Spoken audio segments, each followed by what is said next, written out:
It is Friday, Ferocious Friday. We're going to get this party started right now. Great to have you guys here.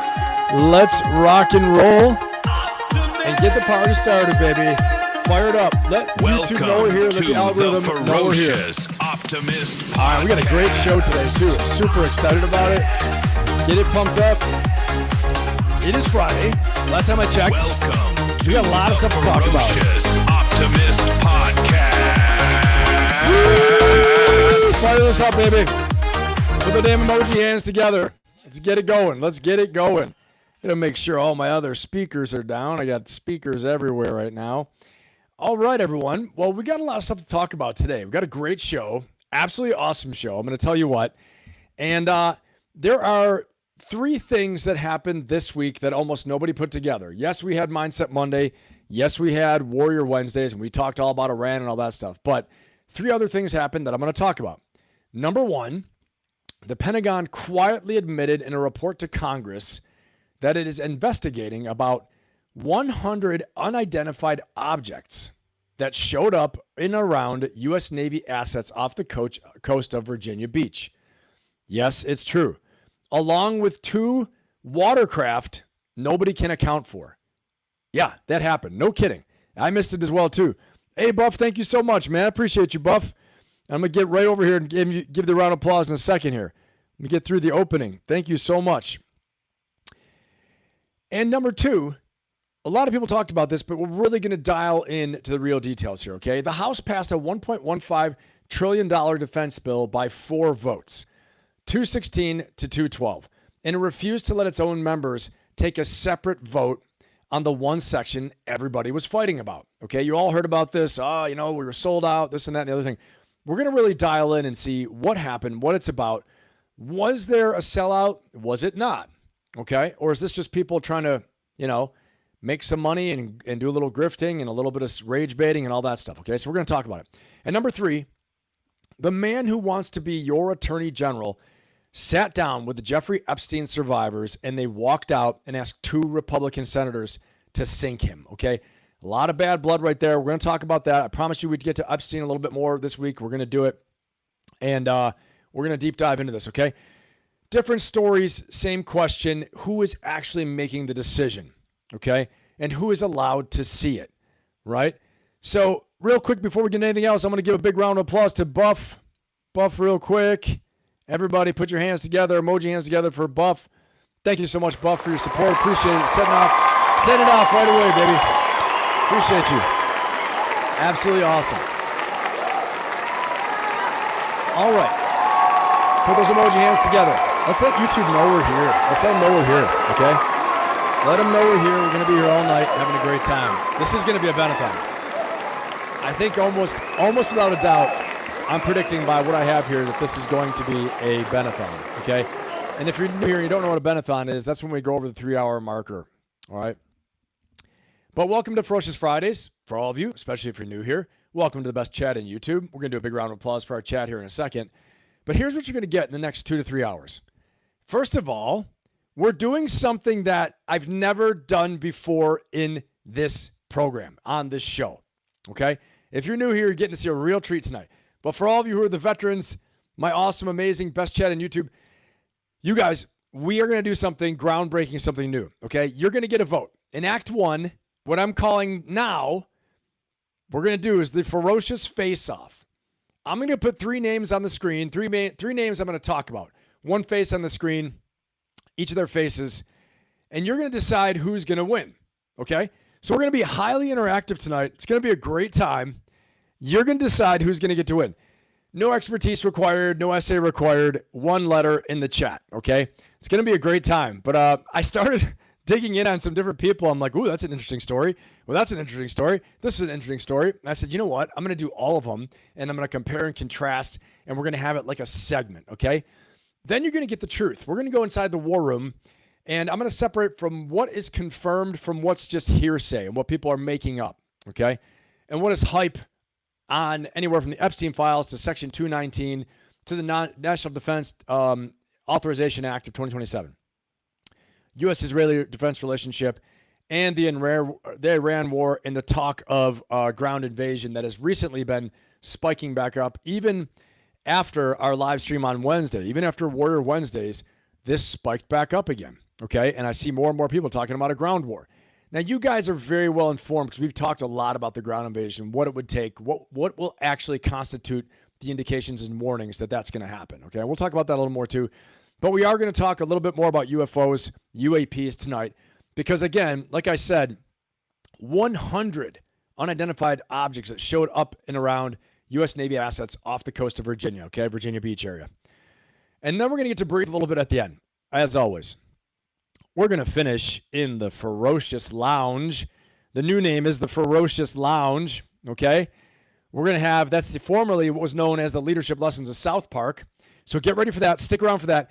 Everybody stick around. If you haven't been here before, definitely stick around. But if you've been here before, this is new and upgraded, improved. It's going to be super fun, very interactive again. We're going to do some voting again, too, on some stupid things out there, some trends, bad rules that need to go, things that were back in my day and maybe in your day, and we'll get to see really how old you are by how you vote.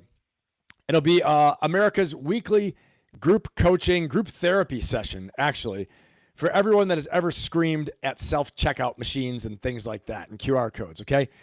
You are not just watching tonight. I want to say that. You are totally in. It's going to be a blast. So let's go ahead and get this thing going. And before we get it going 100%, I'm going to go ahead and we're going to do a big round of applause for the best chat in YouTube. Put your emoji hands together for yourselves right now, damn it. You guys are awesome.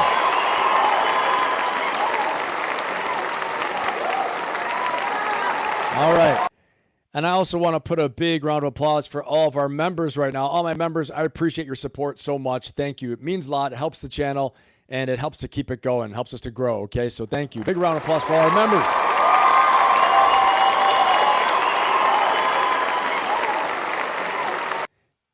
And, of course, I want to give a special shout-out to my gold members and my platinum members. I appreciate you guys so much. Thank you for your support, for going above and beyond. Platinum members especially, thank you very much. All right, big round of applause for them. And we're going to get this thing going, all right? A couple quick shout-outs, direct shout-outs out in the chat here. Let's see who we got in there. Who took up the pole position today? Who was number one in the chat? Mark, what's going on, Mark? Thank God it's Ferocious Friday. Amen. What's going on, Lisa?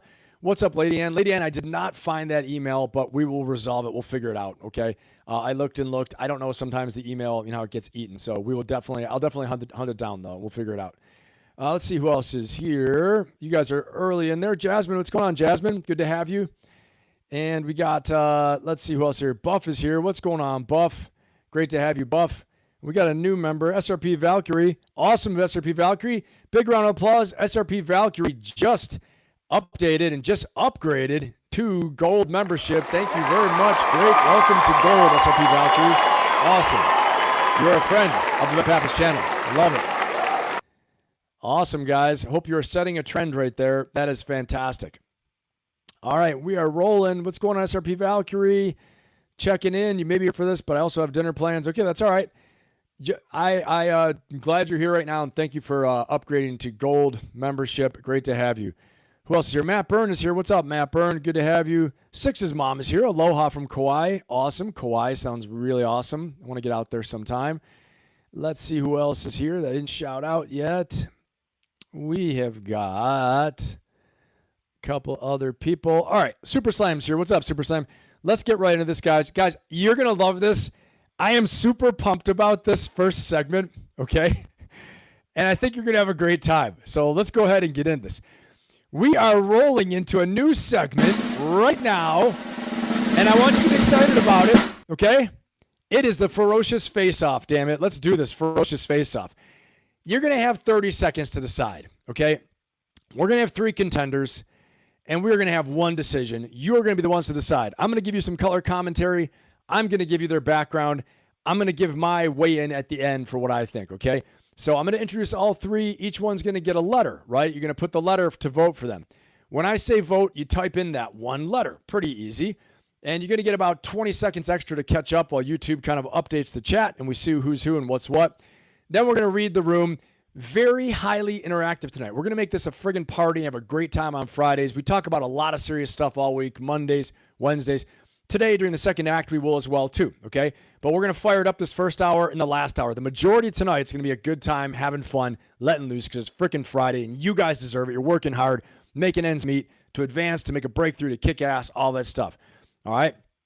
And afterwards, we're going to finish with a little after-action review, what worked, what failed, and you can set that all up for Monday and take it with you. So one rule, you are not voting merely for who you like, okay? You're voting for who you would actually bet on in this scenario, okay? And so these are going to be different answers. It's a different answer than just who you like. And the difference is the whole show, really. So, okay, here we go. Round number one. We've got in this corner Elon Musk. I'm going to pull up his photo real quick, guys. I've got like literally 50,000 things open, okay? In this corner, we have Elon Musk. All right? And in the next corner, wait a second. I'm already getting my own thing wrong. Hold on, Elon Musk. In this corner, we have Elon Musk, first of all. Let me set up the layout right. So who's Elon Musk? Obviously, you know, he runs electric cars, rockets, satellites, artificial intelligence, and a social media platform at the same time, ladies and gentlemen. He made reusable rockets normal after every expert said it could not be done. He was a kook. It wasn't going to work.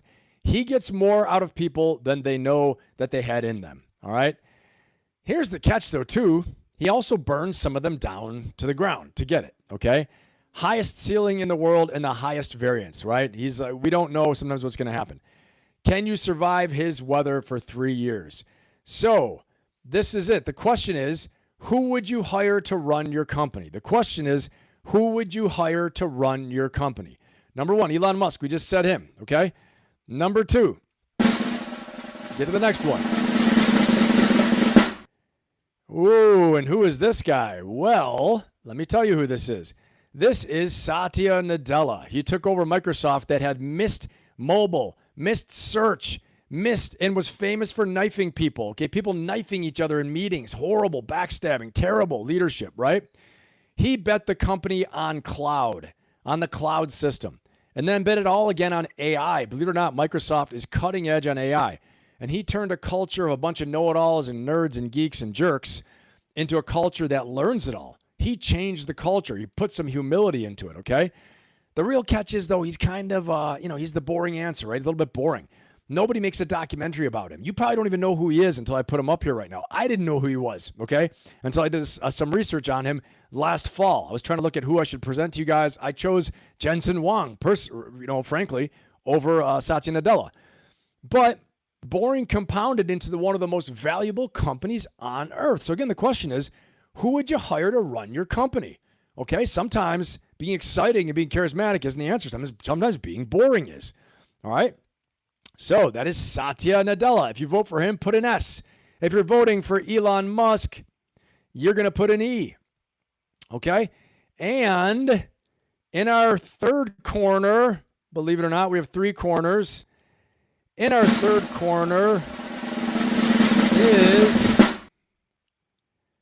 Jensen Huang, who we talked about, the CEO of NVIDIA, one of the richest men in the world, just like Elon Musk, obviously. Let's talk a little about Jensen Huang. Who would you hire to run your company? Put a J for Jensen. He has run NVIDIA from the same chair since 1993. He basically invented the company, okay? He spent more than a decade building chips for a market that did not exist yet. And when artificial intelligence finally showed up, he owned the road everyone had to drive on. Ooh. He keeps dozens of direct people. This is the catch. He keeps dozens of direct reports and famously avoids one-on-ones. Interesting.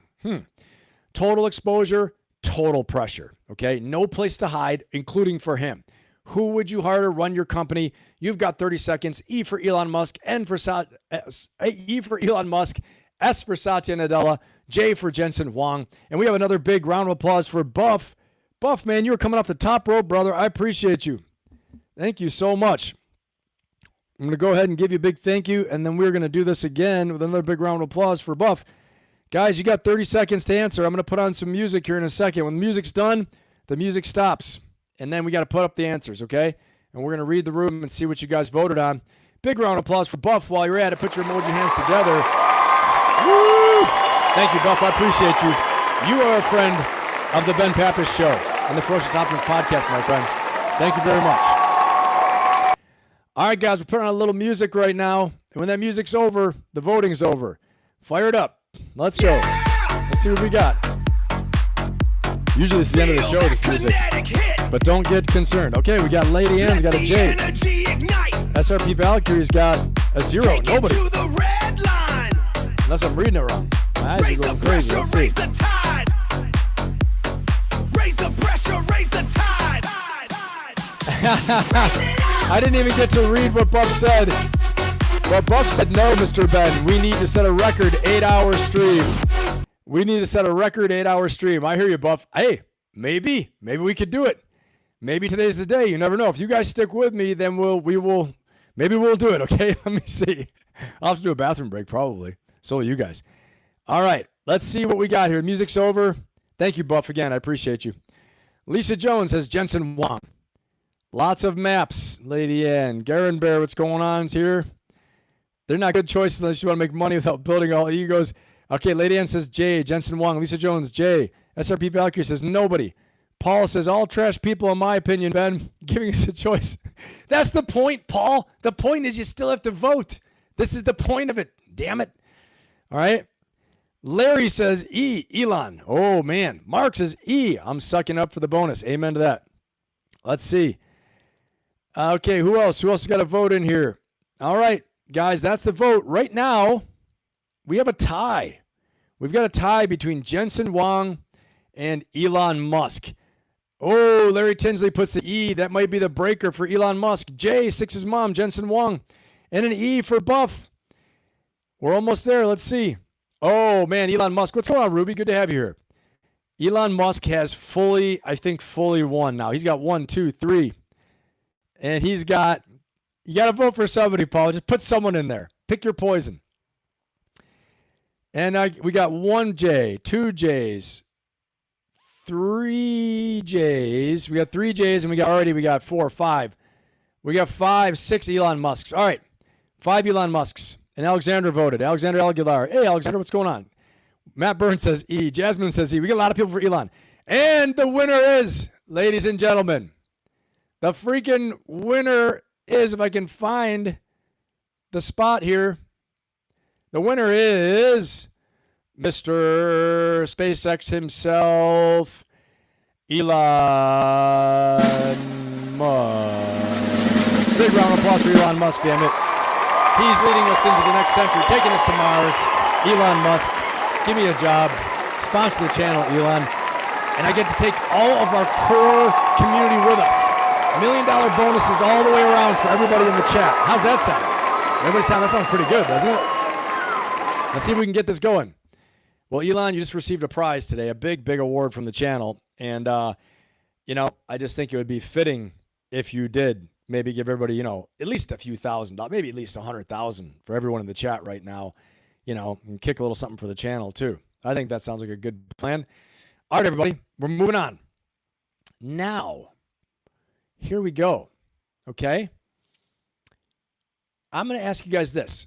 Would you rather have a wild genius or a calm builder as this is a follow-on question, a wild genius or a calm builder as your CEO, as the person building your company? Okay. That's a tough thing. The wild genius might create big bursts of energy and creativity, but they might also be the ones that fly you off a cliff. Like, I don't know. That's always scary. The calm builder, like the Jensen Huangs, the Satya Nadellas versus Elon Musk. But Elon Musk has proven over time he's not just a wild genius. He's proven over time that he actually knows what he's doing, and he can also build very calmly too. So I think that's a good vote, everybody, right there. All right, here's my take. The leadership test is not who has the biggest ideas. That's my leadership test, okay? It's who turns the ideas into results. Who can do that? Who can also build a bench that can back them up? Who can keep trust? And who's still standing in year 10, okay? That matters so much. Remember, vision will get you funded as a CEO, founder, okay, as an owner. as even someone who's building a small business. If you're trying to get promoted at work, vision will get you funded. It'll probably get you promoted too, okay? Trust is what's going to make you endure, though. Trust is going to make you grow and big and have years and years of opportunities. Focus on building trust is absolutely essential, okay? All right, here we go. What you've been waiting for. Round number 2. And in round number 2, we are talking about who has the strongest mindset. Who has the strongest damn mindset? And these are our choices right now. Choice A, Mr. Michael Jordan. Mr. Michael Jordan. Let's talk about Michael Jordan for a second here, okay? 6 championships, 6 finals, 0 losses in the finals. The most dominant player we've ever seen in NBA history. Possibly the most dominant player in any sport, period. Possibly. And I'm going to show you somebody else in a minute here who can maybe claim that as well too. All right? Michael Jordan manufactured insults out of thin air just to have something to burn. All right? 20 years later, he was still settling scores in his Hall of Fame speech. Okay? This is a great, incredible competitor. But here's the catch. His refusal to accept average was real, right? He refused it. So was the tax that his teammates paid for it every single day because of the way he behaved. Hey, thank you so much, Matt. I appreciate you. Thank you, Matt. Big round of applause for Matt real quick while we're on it so we don't forget. We're getting right there. Matt, thank you very much. Very kind of you. Big round of applause. Emoji hands together, damn it. Thank you. Awesome. Someone's a lucky member is going to get a membership there. So that is Michael Jordan, right? If you're going to vote for Michael Jordan, and again, who has the strongest mindset is the question. Who has the strongest mindset? If we're going to vote for Michael Jordan, you're going to put an M or an MJ, however you want. All right, next. And the next person we are going to bring up is, drum roll, right here, Mr. Tom Brady. Okay, you guys all know Tommy B. Tom Brady, most hated man in Buffalo, New York for the Buffalo Bills. Target number 1 for a long time. Made me sick for a long time. But I respect him a lot, and I love the way he plays. Okay, let's talk about Tom Brady. The 199th pick. 199. Not 100, not 50, okay? Michael Jordan was everybody's favorite. Everybody thought he was going to be the best in the world. Tom Brady, no one knew who he was. 199th pick in the NFL draft. And he has 7 championship rings across 2 different franchises. The New England Patriots, he's got 6. Tampa Bay Buccaneers, you guys remember that trick? He left New England, went to Tampa Bay, won another Super Bowl. 7 championship rings. 23 seasons. That is nuts in the NFL. It's unheard of. He won one of his Super Bowl championships at 43 years old. Okay, 3 years old. After leaving the system, everyone said was the reason that he won it. Leaving Belichick, leaving the Patriots system. Okay?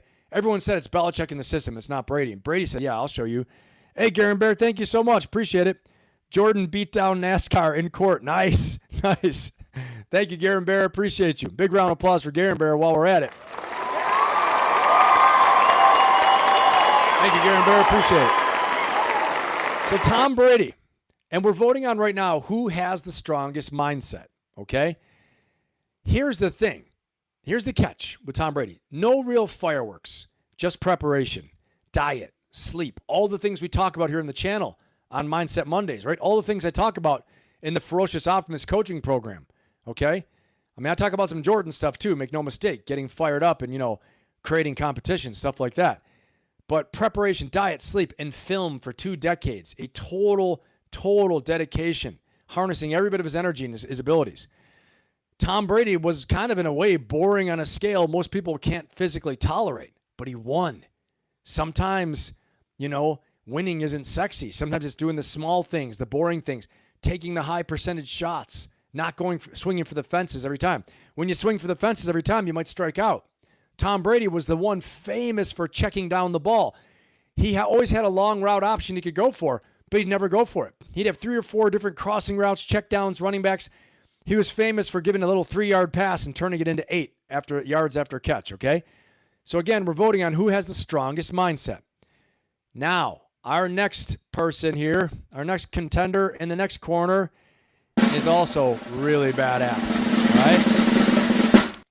Serena Williams, okay? I did a special on Serena already, and so everybody should be familiar with her. It was a while ago back in the fall. She has 23 major singles titles. She won the Australian Open while pregnant. Then she nearly died of complications after childbirth. Think about this. She fought back through the recovery and made Wimbledon finals again. Okay? Absolutely insane. Fighting against so many different trends and so many different things. Trendsetter, trailblazer, you name it. Okay? And she did all of it while being scrutinized. This is the catch. Being judged and criticized in a way none of the men on this list ever were. Okay? So, who are you going to vote for? If you're voting for Serena Williams, give me an S. If you're voting for Tom Brady, give me a T. If you're voting for Michael Jordan, give me an M. All right? And I'm going to play some of the music right now, and let's see who you guys come up with for who has the strongest mindset. It's a little bit of music time right now. Vote for them. Who you picking? Who you got? Level up, When the music's level over, up. the voting is over. Who are you going to pick? And remember, intensity is loud. Consistency is quiet. Over 20 years, which one actually wins? Who are we picking for? Lisa Jones got Michael. Bass. Ruby's got Michael. Lady Ann's got MJ, got Michael. Matt Byrne, Michael. Paul, Michael. Buff, Jordan, even though Brady was my QB. I hear you. Michael. Mark is Michael. Everybody almost so far is picking Michael. Everyone is picking Michael so far. Let me make sure I'm getting the chat right. Getting it in here. Yeah, so far we got Michael. Tom Brady. John's pulling the Tom Brady out. Big TB12, baby. Nice. Let's see. Mad. Michael. Six's mom, Michael. Wow. What's up, John, by the way? Good to have you here. MJ was the wizard. He got in the opponent's head. He did. It's actually crazy. All right, guys. Well, we are going to have to declare a winner, I believe. I believe we are going to have to declare Michael Jordan as the winner of who has the toughest mindset. You know, let's go ahead and put our emoji hands together for Michael Jordan. Toughest mindset out there. Nice. Appreciate the votes, everybody. And so, guys, why are we doing this? Well, we're doing it for a number of reasons, okay? But instead of me just telling you about a profile about someone who did something, I want to take away some of the best, powerful things from a whole bunch of people. And that's what we're going to do right here to make you guys really think about it, for me to think about it, okay? And I think we look at different people, different stories. They're all amazing. But what was the one outlier, and what did they do? How dedicated were they? How intense were they? Some people say to hit that level of success, you need to be obsessed, okay? And maybe in your own life, you can have a level of obsession that's at your level, like I'm obsessed, I'm doing everything, right? You don't have to be like Michael Jordan, all right? But at your own level in your own life and what you're working on, you can be Jordan of your own thing. You can be the Tom Brady, the preparer, the grinder, okay? You can be Serena with that just insane fight back that she had and how consistent she was in her work ethic, and be a trailblazer like her, okay? So, but what I want to ask you guys is this. Is mindset about intensity, or is it about consistency? I want to get your take on it. Give me if mindset's about intensity, give me an I. If mindset is about consistency, give me a C. I want to see what you guys think about that, okay, before we move on to the next one. I want to see what you guys think right there. Tell me, give me an I or a C. If it's about intensity, give me an I. If it's about consistency, give me a C. Yeah, MJ would get mad at losing no matter what it was, 100%. Hey, appreciate you, Buff. Buff, man, you're on fire. Appreciate you. Thank you so much. You are a friend of the Ben Pappas channel. Thank you so much. Everybody, emoji hands together for Buff. Buff is firing it up over here. I appreciate you. Thank you so much.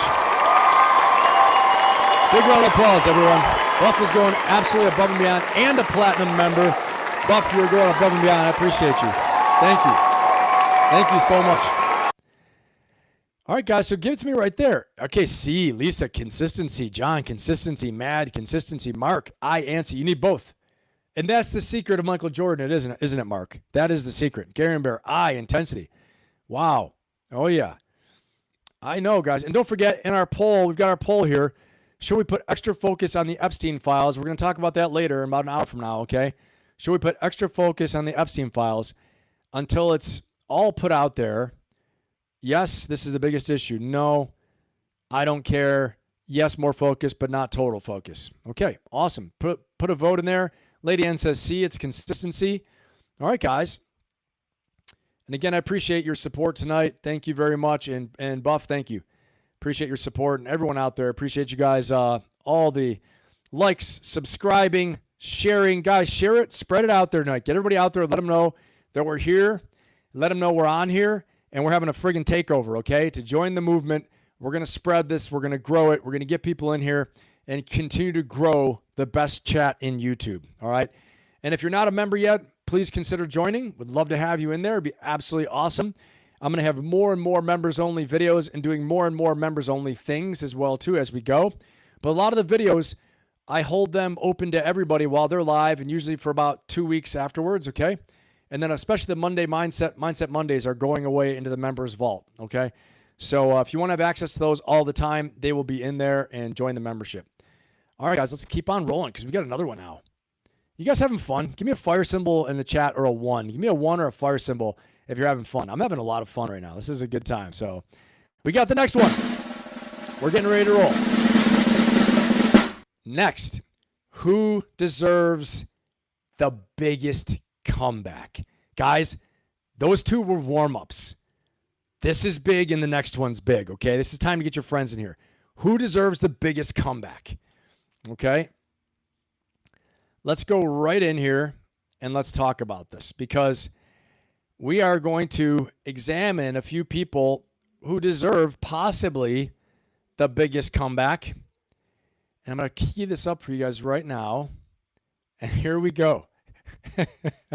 I'm already laughing because it's funny, okay? It's going to be a funny one. All right. Who deserves the biggest comeback? Number 1, Tiger Woods. Tiger Woods went from global sports icon to public scandal, injuries, surgeries, and a major car crash, getting whooped down by his Norwegian wife in his car outside. He still fought back again, though. He came back, admitted what he'd done, made good with everybody, dealt with his issues, and he fought back to win the Masters again in 2019. Okay, big comeback. One of the most famous comebacks in sports. But since then, he hasn't been doing as well as he normally does. All right? So number 1, Tiger Woods. All right? Number 2, I'm going to do a little drum roll for this one because this one deserves a little drum roll, everybody. A little drum roll here. Number 2, who deserves the biggest comeback? Mr. Will Smith. Okay? Will Smith, 30 years of goodwill. Literally. He was goodwill and of goodwill, giving goodwill. A rapper, hyper-talented actor, sitcom star, box office giant, movie star, one of the most liked people in entertainment. Okay, that guy you could invite over and not have to worry about it, right? Then 10 seconds on an Oscar stage in front of the entire planet, followed by a 10-year ban from the ceremony. Okay? Here's the catch. He never stopped working, but the room changed. The question is whether the culture will let him back in. And there's a lot of other stuff about Will Smith, too. We're going to bring Will up again later, okay, just so you know. Will's got a lot of stuff happening. But, again, this question is, who deserves the biggest comeback? Or maybe it's our next guest. Maybe it's our next guest. And in the gold corner, standing at 6'3", weighing in at who knows how much, Andrew Tate. So let's talk about Andrew Tate for a minute. Former world champion kickboxer turned manosphere influencer, known for crazy rants about everything. Detained in Miami and currently in custody for a slew of bad criminal allegations involving women. He says it's all the Matrix. He says it's all a setup. What do you guys think? All right. Who deserves the biggest comeback? A for Andrew Tate, T for Tiger Woods, W for Will Smith. Put it in there. The music's going on. When the music's over, the voting is over. So go ahead and give me what you think right now. Let's see. Feel the pressure start to climb. Let's see what we got right now. Brand new signal for the time. Let let's the see. rhythm take control. Ignite the fire All in right. your soul. Let's Pulse see. in motion. Okay, the music's almost over. Get your voting.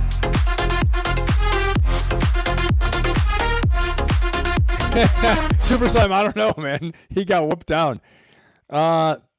Okay, let's see. Free Willy, Will Smith. Agreed. Okay, LOL. Let's see the votes. Great actor, bad father. Paul, Will Smith doesn't deserve a comeback. Okay, Buff says, okay. It was just Chris Rock, though. Yep, okay. Let's see, guys. Okay, Tate going to jail. What are our votes? Let's see the votes now. Let me find. Nope. It's a good movie, actually. Have you ever seen Nope? It's a good one. Tate going to jail, too, maybe. Okay, can we choose it? Neither? Yeah, you can put a 0. Choose nobody. Will Smith, Lisa Jones. Okay, he's garbage. Paul, Tiger Woods all day. Tiger's got a vote. Will's got a vote. Lesser of three evils, that's right. T, Tiger's got 2 votes. 3, Tiger's got 2 votes. Will's got 1. Chris has got 2. 1 all the way. Will Smith played pretend time on my TV, and Tate is pretending all the time. Okay, so I think, Matt, is that a Tiger? Is that a T? Tiger Woods? Okay. Tiger Woods. So far, Tiger's getting the comeback. No Andrew Tate's at all. Yuck. Andrew Tate is... that outfit he was wearing was nuts. I agree with you. I don't know what was going on. How can you be this big manosphere influencer or whatever the hell you are, right? And wearing what he was wearing? What was he doing? What the hell? Anyway, very strange. Tiger. The Tate brothers. Yep, Jasmine. Okay, Tiger. And the winner, and still champion. Big round of applause. You all know who it is already. Let me put him up here so I'm not looking entertaining anymore. Tiger Woods, son of a special forces soldier. Guy who's a flawed man, but damn it, can he hit a golf ball like no one's business? And I guess he wanted to be a Navy SEAL, so that's got to mean something right there, okay? Yep, Tiger does deserve a second chance. But I will tell you, I think Will deserves a little bit of a chance, too. You know, I feel bad for the guy. I really do. But, all right, let's talk a little bit more here. So, nobody grants you a comeback. Remember that. You earn it in the years nobody is filming, nobody is watching. Guys, we can apply this to our own lives. If you had a fall, you had a fail, you messed up, or it just didn't work out, right? In the rebuilding time, you can get stronger than ever. Remember this, right? And I talk about ferocious optimism, having that positive mental attitude where you see failures as opportunities, right? Setbacks as opportunities for an even greater comeback, okay? So this is the thing, you know, do people deserve a second chance after a public failure? Do they? Well, I think it all depends on what they do in between, right? And I'll ask you guys this question. What matters more, saying you're sorry or changing your behavior? You guys tell me that. Does saying sorry matter more or changing your behavior? I can almost predict that. And I'll ask one more question from you too. How long should one mistake follow somebody? How long should a mistake follow somebody? Probably depends on the size of the mistake, right? But these are all things to consider, okay? But here's my take.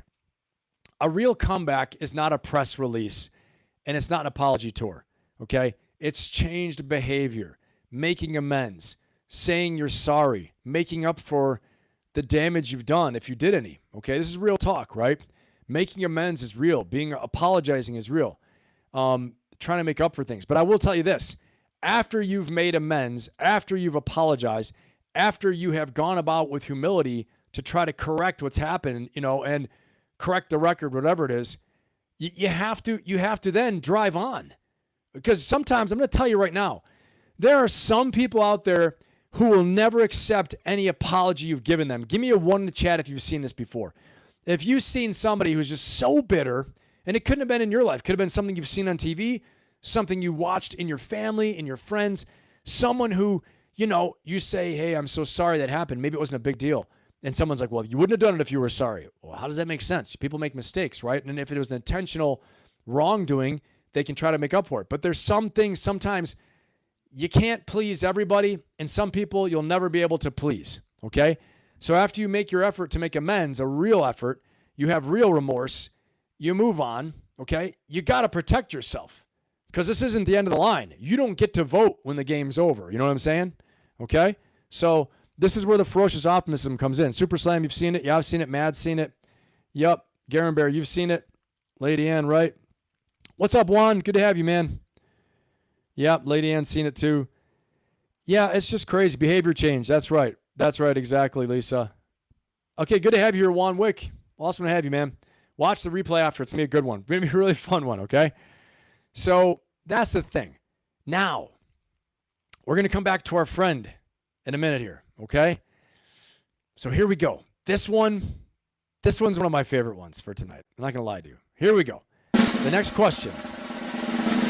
And it is, who blew it the worst? Okay? Sometimes in leadership, we have to talk about case studies. Sometimes I need to talk about glaring case studies right in front of us. Okay? We talked about the case study of Iran on Wednesday. We're not going to do that much tonight. Okay? We've spent 3 hours on it on Wednesday, deep dive.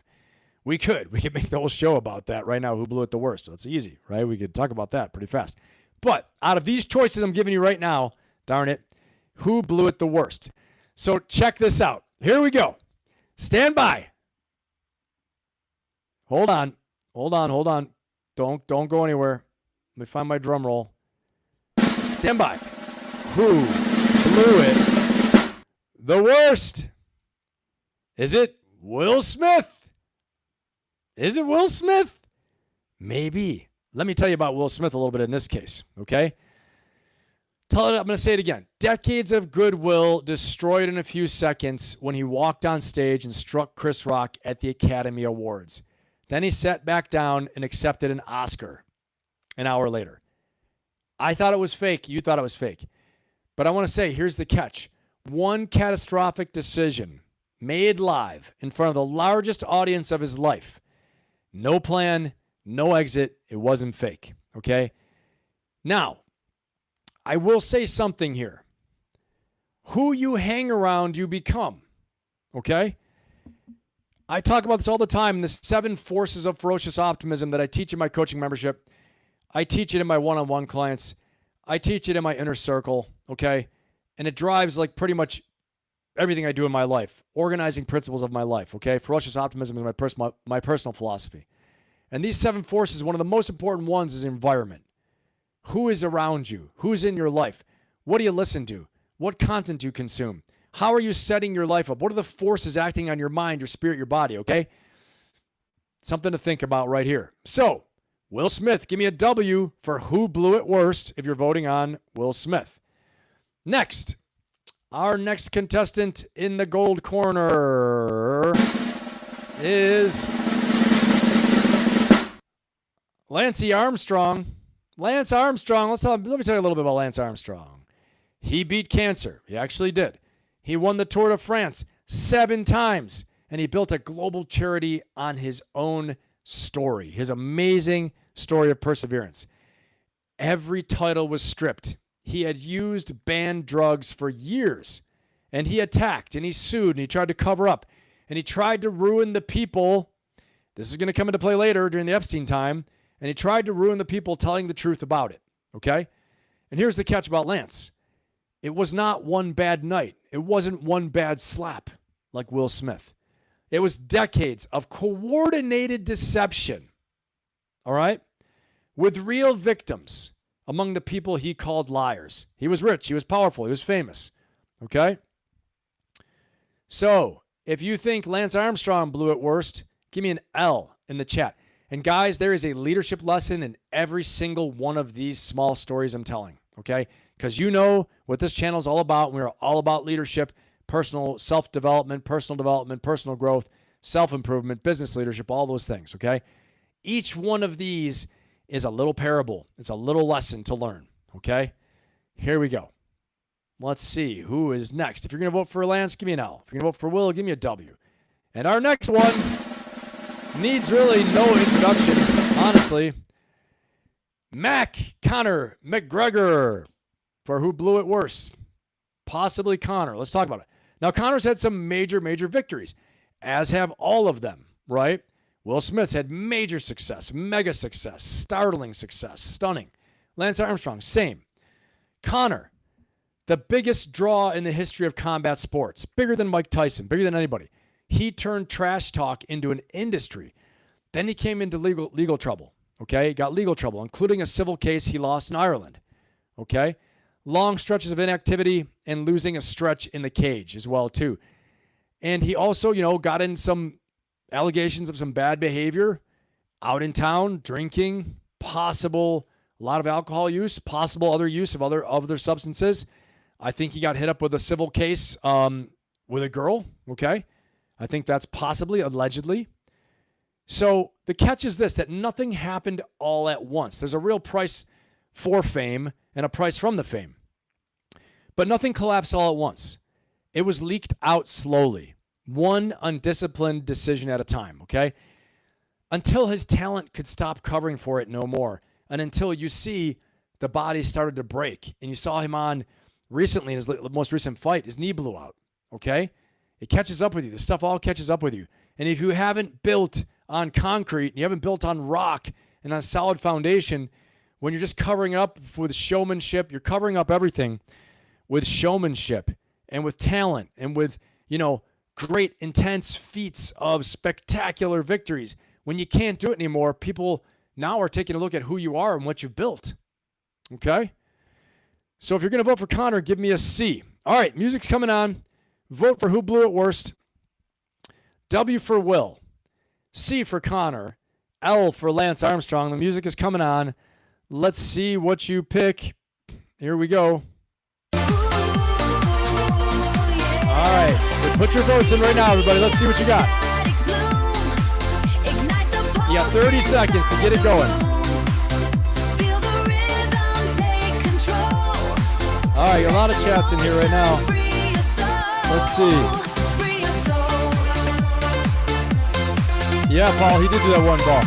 Okay, right now we see Lisa says L. Lance, music's almost over. Get your votes in. Music is over. Get your votes in, everybody. Lance Armstrong, Lisa says. Super Slam says, Lance has no integrity, but inspired Peter to have integrity in the movie Dodgeball. That's hilarious. He did that with one ball. Yes, he did. Okay, Paul. The lesson I take from all of them is don't sell out. Yep, that's a good one. That's a good one. Super Slam. I wish he never fell off like that. Yeah, I know. Okay. Lance Armstrong again. Lance Armstrong again. Mad says Lance Armstrong. Mark says Lance Armstrong. Garen Bear says dancing. Let's see. Super Slam. Ben, did you pen these lyrics yourself? I did not. No. And some of them I did. Some of the songs I think I put some of the lyrics in there, but that one I did not. Ruby, Lance. So far, Lance is unanimous. Everybody, Lance is unanimous. Going once, going twice for any final votes. And it is Lance Armstrong. Okay, so let's talk a little bit more about our good buddy, Lance Armstrong. I'm going to put him up on the screen since he is the one who blew it worst, right? Conor and Will are still very likable. People don't really like much Lance Armstrong. It's just how it is. So, because you have to ask yourself, what's worse? One moment, one mess up, or two, or three? Or years of deception and lying? Years of covering up, building an entire reputation on lies, right? Which one's worse? I know which one's worse. You do too. Put it in the chat what you think. Okay? And then, when exactly does confidence turn into ego? Like, when is confidence too much confidence that you think you can get away with anything, right? Because you have 1 second of rage, you have 10 years of lying in Lance Armstrong's case, 1 second of rage for Will Smith, or a slow leak of discipline, and maybe some CTE for Conor too. I don't know. which one does the most damage? But guys, the lesson in all of this is you have to ask yourself, when is too much confidence? Confidence lead to excessive ego, which leads to excessive risk-taking, which leads to you thinking you're invincible, right? And then, does success convince people the rules stopped applying to them? And I want you to answer this. Give me a 1 in the chat if you think that most people think that success means that the rules have stopped applying to them. And I mean mega success like these people, on the level of these people, okay? Does success tell people, mega success, that the rules don't apply to them anymore? Give me a 1 in the chat if you think yes, a 0 in the chat if you think no, okay? Again, we are highly interactive tonight, and that's what we're doing tonight. It's going to be a great time. I want to see what you guys think about that. Yeah, you got to check yourself. I agree. Confidence turned into arrogance. That's 100%, Lisa. I agree. Yeah, I love fighter comebacks too. Hopefully Conor makes a comeback. That'd be nice. He is definitely the most entertaining guy out there. Yep. Anytime I got an outfit on like Elton John, I'm probably overconfident. Ready to risk it all. Super Slam, I agree with you. No doubt about that. Yep. Lisa thinks so. Matt thinks so. Garen Bear thinks yes. Matt Byrne thinks so. Juan Wick says yes. Paul says yes. Check yourself before you wreck yourself. That's right. Chickadee, check yourself. Mark says yes. All right, guys. This is working out. This is good. We're learning a lot of good stuff in here tonight. And now we're moving on to our next one. And the next one's very good, too. Okay, here we go. Now, this question is a big question. Who would you follow into battle? Okay? Who would you follow into battle? Would it be Teddy, the Rough Rider, Roosevelt, with his specs on? He led the Rough Riders up San Juan Heights personally. I think he won the Medal of Honor doing it, or a Navy Cross or an Army Cross, something like that. Very, very, valorous, things like that, brave. In 1912, he was shot in the chest on his way to a campaign speech. And he gave the speech anyway. Wow. For over an hour. With the bullet still in him. Think about that. But here's the catch with Teddy Roosevelt. He believed leaders belonged in the arena, not in the stands. He also loved the fight a little too much, okay? He loved the fight a little more than the outcome. So that's that. But who would you follow into battle? Teddy Roosevelt? Or our next contestant, standing in the blue corner, and that is President Abraham Lincoln. He's looking pretty pissed off right there. I'm not going to lie to you. Okay, so let's talk about President Lincoln. He led a country that was actively killing itself. He fired commander after commander until he found Grant. He put his own rivals in his cabinet, right? He had the cabinet of rivals, the advisory of rivals, right? And that was very famous. People that he didn't want to have just yes men, but people who would make him better and disagree with him and show him where he could make mistakes. And he let them argue with him. He read the casualty lists of the Civil War personally himself, which honestly is pretty damn amazing, okay? Here's the catch. Zero combat glamour. I don't know how much that matters as a president, but zero combat glamour, unlike Teddy Roosevelt. He just had judgment, endurance, and a willingness to be hated, honestly, for 4 straight years. He was hated by the South. There are a lot of people in the North that hated him too for the way he was waging the war, okay? So, or is it Abraham Lincoln? So give me a T if it's Teddy Roosevelt, an A if it's Abraham Lincoln, or our next person up here, who you'd follow into battle, is it Sir Winston Churchill? He's the one who said, we'll fight in the beaches, we'll fight in the mountains, we'll fight them everywhere. He led the resistance of the United Kingdom, Great Britain, against the Nazis, right? When they were getting to bomb the bejesus out of them. They were bombing them into the Stone Age, literally. Crazy stuff if you see documentaries on how insane that was, okay? It is actually nuts. I love it, Buff. Thank you, Buff. Follow Valhalla, Ben, Brent, Aaron into battle. I appreciate you. Thank you, brother. Means a lot. Okay, so let's talk about Sir Winston Churchill. He took the job in May 1940 with France collapsing. The army trapped at Dunkirk. If you haven't seen the movie Dunkirk, watch the movie Dunkirk. It's nuts and it's sad that this was the opening of World War II. Honestly, everybody thought they were going to have the Nazi swastika as their flag. Everyone thought that in Europe, okay? Except for this guy. And there were no good options on the table at the time in 1940. He talked an entire nation into holding the line when surrender was the reasonable choice. Look up Sir Winston Churchill and some of his speeches. Hear some of his speeches. I could play it tonight, but I'm not going to. You look it up on your own, damn it, okay? The catch. He also owned the Battle of Gallipoli, trench warfare, where people got wiped out down on the Battle of Gallipoli, okay, in World War I in the trenches. And a long list of other bad calls, too.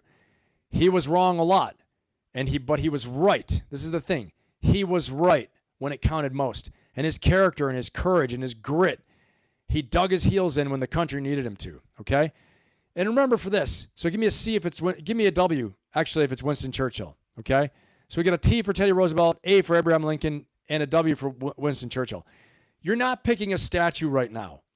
You're picking whose voice you want on the radio, who you want leading our forces, who you'd want, to be inspiring you and leading, who you would trust at 3 a.m. when the plan has already failed, okay? Again, this is all hypothetical, just fantasy land, but it's a good little exercise.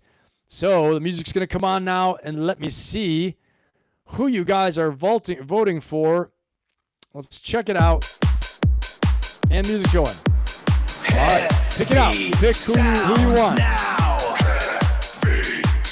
Let's see. You got 20 seconds left. Get your votes in. Feel the Get them in. pulse rise. T, Teddy Roosevelt. Mad says. Buff says Winston Churchill. Lisa, T for Teddy Roosevelt. System Ooh, overload. he lost Lord of the Admiralty over Gallipoli. Yep, Garen Bear, that's right. Okay, we got Abraham Lincoln, John says. All right, Garen Bear says Teddy. And the music's over, so we got to get our votes in, everyone. Matt Burns says Teddy. He has elk named after him. Help preserve some beautiful land. Yep, okay. We got W. Winston Churchill, Green Buds. Lady Ann gives me lots of good stuff there. Larry says T, Teddy Roosevelt. Jonathan Davis says A, Abraham Lincoln. Mark says T. What's up, Green Buds? Good to have you. Mark says T, Teddy Roosevelt. And Lady Ann says T, Teddy Roosevelt. Boots and cat boots and cat boots and cats. Ruby says T, Teddy Roosevelt. All right, guys, let's see. We got 1, 2, 3, 4 for Teddy, 5 for Teddy, 6, 7 for Teddy. Let's see now. Here we go. 8 for Teddy, 9 for Teddy. Let's see. Okay, and we've got 1 for Winston. And 2 for Winston. 3 for Winston. We got 1 for Abraham Lincoln. And 2 for Abraham Lincoln. Okay, Teddy Roosevelt is the winner. And I'm going to give a Mad. Thank you so much, man. Upgraded membership to gold. Everybody put your big emoji hands together for Mad77, who just put himself upgraded to gold. Great job. Thank you, brother. Appreciate you. Put the emoji hands together. Appreciate you, Mad, for upgrading to gold. Thank you so much. Welcome aboard. Welcome to gold. And our winner is Teddy Rough Rider Roosevelt right there. You guys voted for him. Okay, and obviously he's got the combat experience to boot. So here's the thing. You have to ask yourself for leadership in this case, who's going to keep you steady when it looks hopeless? You got to ask yourself that. Who's going to keep you steady when it looks hopeless? Okay, very, very important, right? And next, do you want courage, judgment, or the best speech? Sounds like you guys wanted courage, right? If you wanted the best speech, you could have picked Winston Churchill or Abraham Lincoln for judgment and the best speech. But when you wanted just pure courage, you wanted Teddy Roosevelt, all right? But I want to ask you guys, who had the clearest purpose out of all of them? Who would you say had the clearest purpose out of all of them? Give me a vote. Give me an A, a W, or a T. Based upon their history, where they were coming at us from in history, who had the clearest purpose out of all of them, okay? Was it during the Civil War? Was it during World War II, Winston Churchill, Abraham Lincoln? during the Civil War, or was it Teddy Roosevelt early on during his presidency? Okay? You guys tell me. All right, let's move it on. All right, guys, here's my take on all of this. People do not follow rank, okay? I've watched that get proven the hard way many, many times because, yes, people have rank when they're leading organizations and, you know, they'll follow orders and do all those things, but when it really gets rough, they're going to follow character. They're going to follow courage. They're going to follow clear purpose. They're going to follow someone who's competent technically, tactically, who knows what they're doing. Someone who's willing to share the danger. Someone who's willing to share the pain. That's not just the military. This is in your family. This is in your friends. This is at work, okay? Are you willing to share the tough times with them? Are they only the ones that have to stay late to work, and are you taking off for a golf event? Or are you in there in the trenches with them, staying until the last person leaves, okay? Are you setting the example? Are you sharing the danger, sharing the hardship? Do you have skin in the game, okay? All these things matter for leadership. Remember that. People will follow courage, competence, consistency, and a leader who makes the mission feel like it's worth doing, okay? Feel like it's worth what it's going to cost them, okay? All right, guys, you survived the face-off. If you guys had fun with the face-off tonight, give me a 1 or give me a fire symbol in the chat. I had a great time. I'm going to go ahead and put my own 1 in the chat right now. I had a great time in that. If you guys like that face-off, the way we're doing that, give me a 1 in the chat, okay? Yeah, Abraham. I see Mark, Abraham, Jonathan, A or W, Abraham or Winston, right? World War II or Civil War for sure. So give me a 1 in the chat if you guys had a great time with that face-off. We're going to probably do some more of that face-off if you guys liked it. Awesome. I'm glad, Lisa. Great. My boss is always golfing, but as a manager, not a leader. I hear you. Yeah. Sometimes you want them to golf. Sometimes you're like, no, go. No, go golf. Go golf. Get out of here. They're like, if they're hanging around, you're like, why are you here? Get out of here. Now, you staying there doesn't mean micromanaging. Okay, that's not what I want to say. You know, you can let people do their jobs and still show that you're sharing the pain and do it in a quiet, competent way. All right, awesome, guys. I appreciate that feedback. Thank you. Lisa says fire. Mad says fire. Garen Bear says fire. Super Slam says ones. Matt says ones. Lady Ann says fire. Buff says all ones. Green Buds Farm says 1. Mark says fires. Matt says fires. Ruby says big 1. Ones all the way around. Garen Bear, Jonathan Davis, John. Awesome. Jasmine says it. All right, cool. We're going to keep this up then. We're going to do it. I had a great time too. That was fun. More interactive and more fun all the way around, okay? And so here's the thing, guys. So you just spent 40 minutes judging other people's decisions. Elon Musk, Michael Jordan, Abraham Lincoln. You were sharp about it too. You did a great job, all right? The chat was no kidding. That was really good, okay? And there was a lot of good commentary in there, a lot of good insight, a lot of good analysis on all of your parts, and most of it was right, okay? But let me ask you the uncomfortable version of a lot of these questions I've been asking. When is the last time that you had to be judged or you had to be questioned on your own stuff and what you did, okay? Because here's what I see over and over again. There's a method to my madness here. Stay with me, okay? I don't see failure. I don't see collapse all the time. I see something quieter and honestly a bit worse because of where it can lead. You're competent. You're respected. You're producing. And somewhere in the last 2 or 3 years, the fire you had inside you went out, okay? And you never told anybody. You're still hitting the numbers. You just don't feel anything when you do it. You've got the title that you wanted at 30, at 20, at 50, okay? You've got the title you wanted. But you can't remember the last time you were excited. You had passion on a Sunday night, right? It's not just burnout. It's not just depression, okay? It's drift. And drift doesn't announce itself. It just quietly eats away at you for 3 years, 5 years, a decade. The Ferocious Optimist coaching membership that I have exists for exactly that person. That's why it exists. Once a month, I teach the forces. I teach the 7 forces of ferocious optimism, and I also teach it my inner circle too, okay? Identity, mindset, fear, energy, environment, purpose and mission, and last of all, faith, last but not least. Then you do the work, right? At home, on your own life, in your writing. While I'm still on the call, we do Q&A together, okay? I'm going to have challenges posted for you in our community. You can DM me every day, anytime, through our private direct messaging platform in the community. It's absolutely awesome, okay? And I'll coach you in the DMs as well, too, when we're not on a live session. You will leave with something after every single session that you actually decided, not a page of notes that you'll never use again, okay? Because I'm going to hold you accountable to it, too. And if you want the version that has real teeth and that really creates an accelerated transformation, my inner circle meets on a weekly basis. My inner circle mastermind meets 4 times a month. The same foundational lesson, okay, that you will open with there, all right? Just like in the 7 Forces of Ferocious Optimism, we're going to talk about that. But I'm also going to talk about your personal branding. I'm going to talk about communication. I'm going to talk about leadership. I'm going to talk about time hacks, managing your time.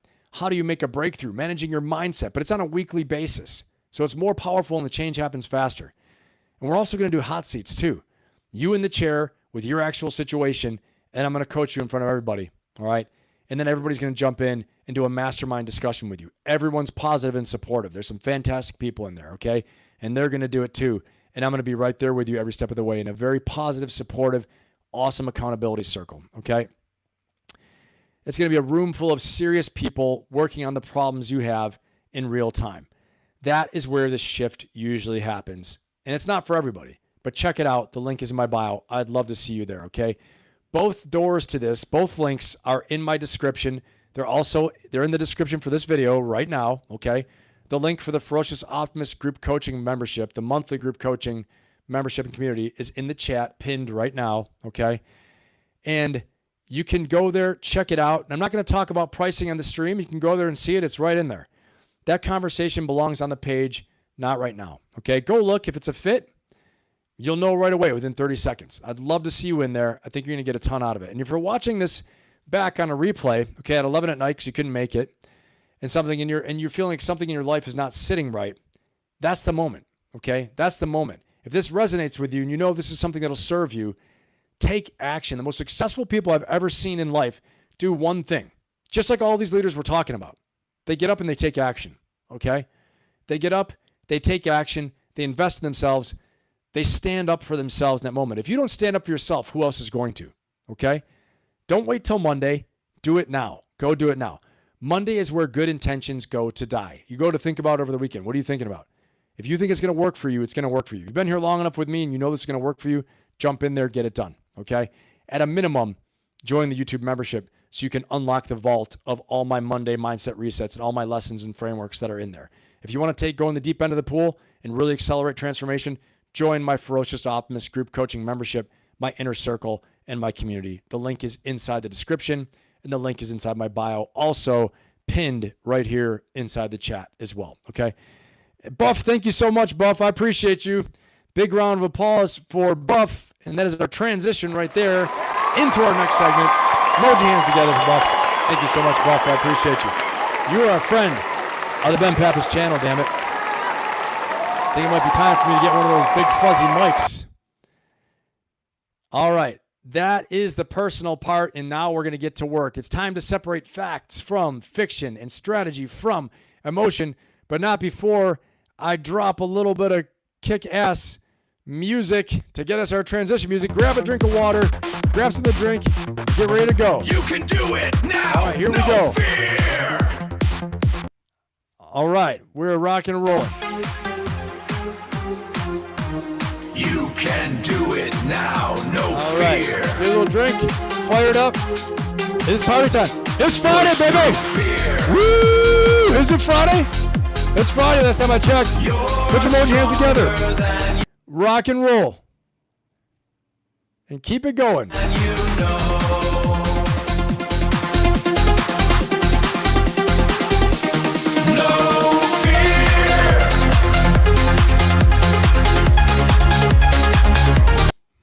All right, we're ready to rock and roll. We're ready. A lot of music tonight. A lot of fun music. A lot of good times. You guys having a good time? I'm having a great time.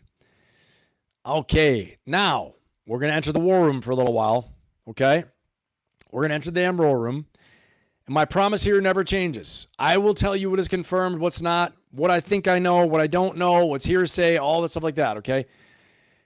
Nobody here You can say what you want in the chat. You can bring your own opinions, right? This is the cool thing about the best chat in YouTube. And we all learn together. So let's get into it, okay? Every single one of these stories is going to end the same way, too. Not with a political take, but with a decision-making lesson, a leadership lesson, a life-changing lesson that you can use on your own, in your own life, in your organization tomorrow, maybe tonight, right? Maybe, especially on Monday. That's why you're here, and that's why I do it this way. So let's get right into it, and we are going to talk about story number 1. As depressing as it is, we are going right into, you guessed it, Epstein. We're going to get right into Jeffrey Epstein, okay? Because things are getting crazy with the whole Jeffrey Epstein thing, guys. And we're going to talk about it, okay? This is our Act 2. And tonight, here's what we're doing tonight for everybody who's new here. Tonight, Act 1, the Ferocious Face-Off. We just did that, Act 1. Had a lot of fun doing it too. Leadership lessons in the Ferocious Face-Off. A lot of voting. You decide. That's why the thumbnail says that. Act 2, the War Room. Epstein, UAPs, Iran. Okay? And Act 3 is going to be the Ferocious Lounge. New name, the Ferocious Lounge. Formerly known as the Leadership Lessons of South Park. Again, here's what we're doing tonight. Formerly known as the Leadership Lessons of South Park, now known as the Ferocious Lounge. I changed the name. Please like, subscribe, and share. It helps out the channel. Costs you nothing. Guys, you have been absolutely world-class recently about liking, I'm telling you, and subscribing. More and more subscribers. It's absolutely awesome, okay? And absolutely awesome. The number of likes I see coming from the stream itself. It's like 30% of the people who show up are liking it. It's really awesome. So let's keep that up. Hey, big round of applause there, Jonathan Davis. I appreciate you, brother. I got to give the big round of applause here to Jonathan Davis. Thank you so much. Let me put a little thank you on here. Got to do all of our proper respects. Jonathan, thank you so much. Big round of applause over for Jonathan Davis, and then I'm going to read it in 1 second. You guys know how I do. Big round of applause. Emoji hands together for Jonathan Davis. You are a friend of the Ben Pappas channel, my friend. Thank you so much.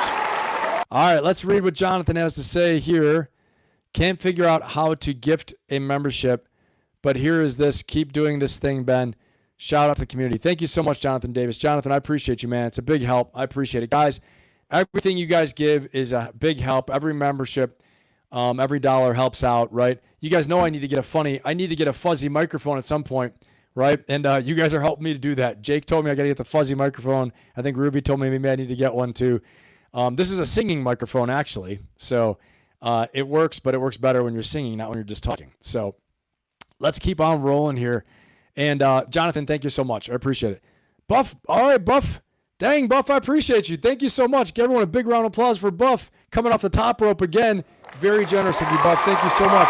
5 memberships. 5 lucky people getting memberships right now. You guys are amazing. Thank you so much, Buff. I really appreciate it. It means a lot. Buff just gifted 5 Ben Pappas gift memberships.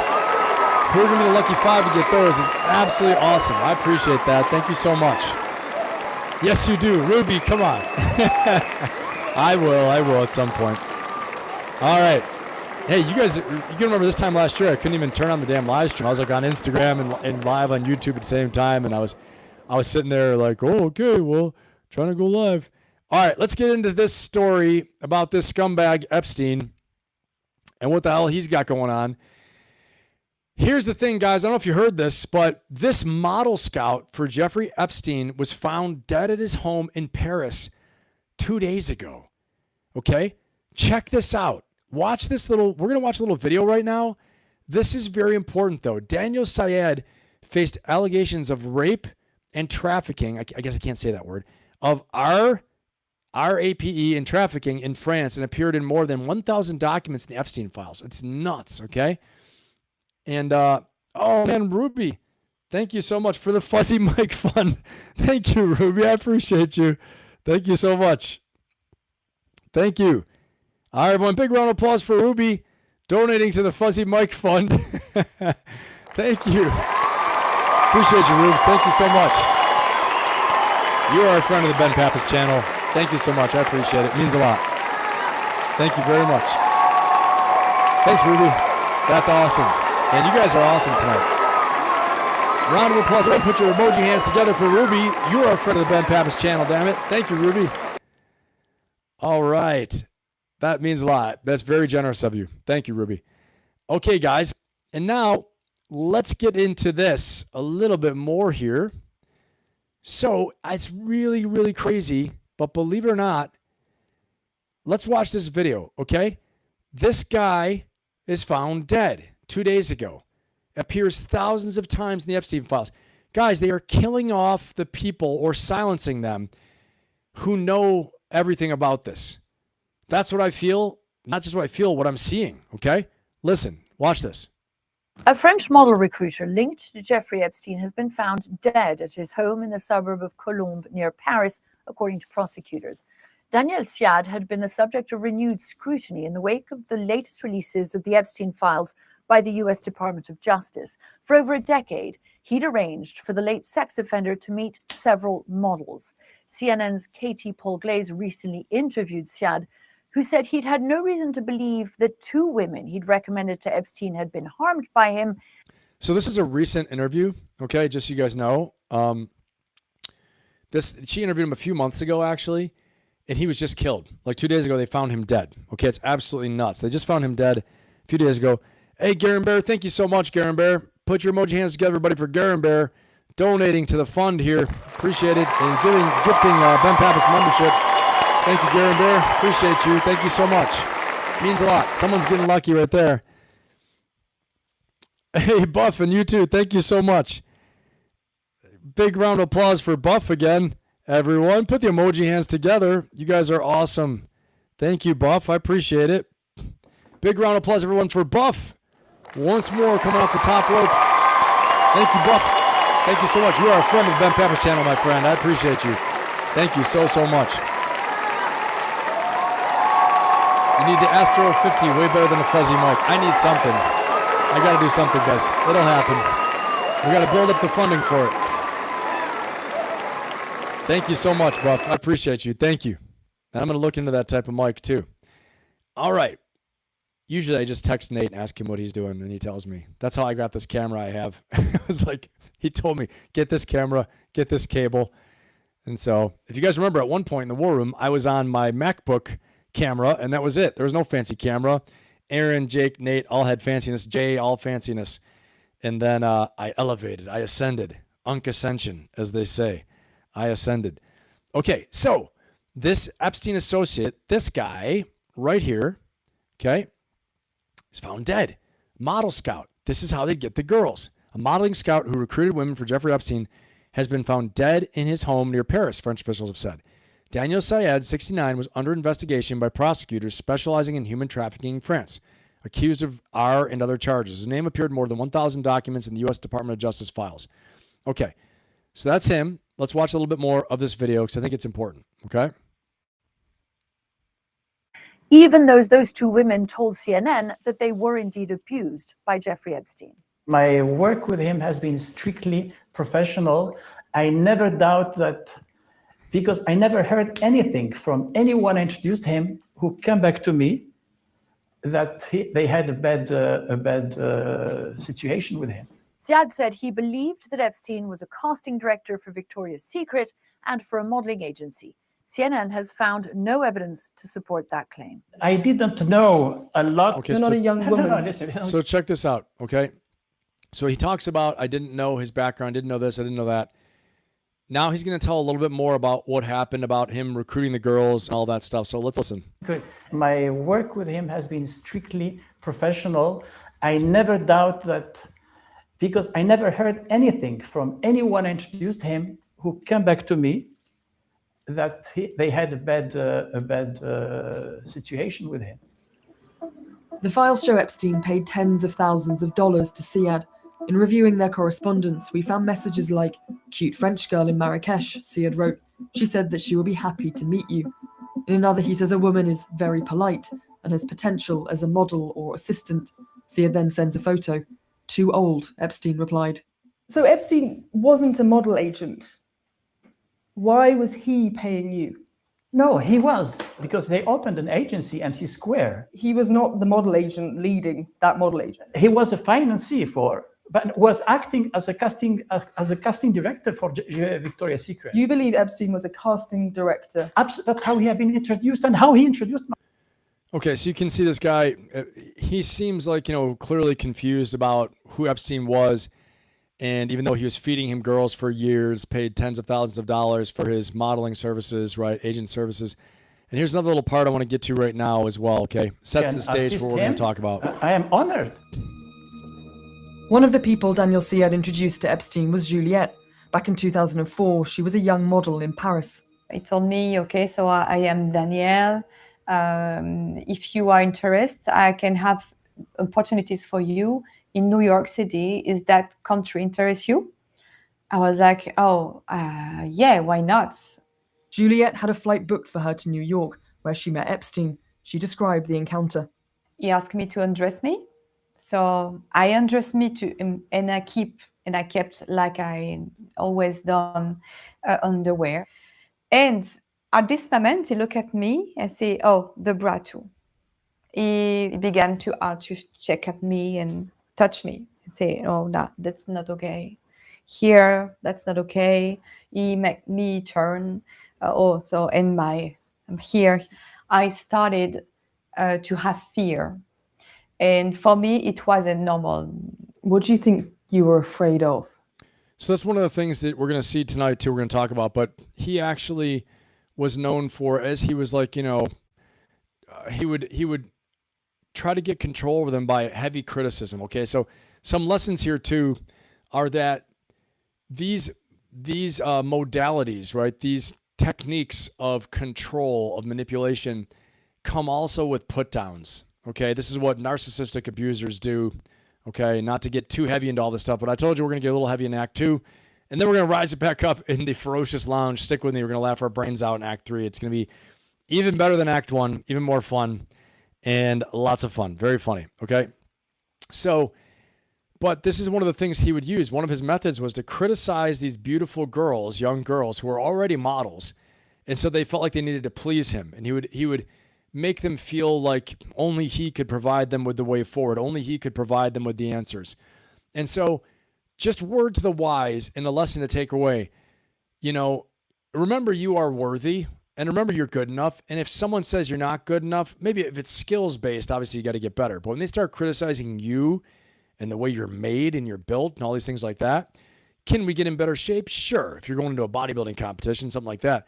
But I mean, he would do these things to really criticize the girls and make them self-conscious and make them feel afraid and feel like only he had the answers and they had to work with him and he could lead them to the place to be successful and all this stuff, okay?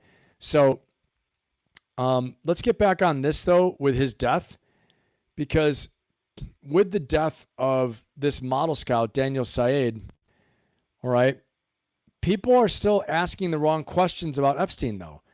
And the question right now is not what is in the files. 3.5 million pages have already been made public. The question is who gets to decide on what stays hidden and what happens to him when he refuses, okay? And what happens when they refuse it, okay?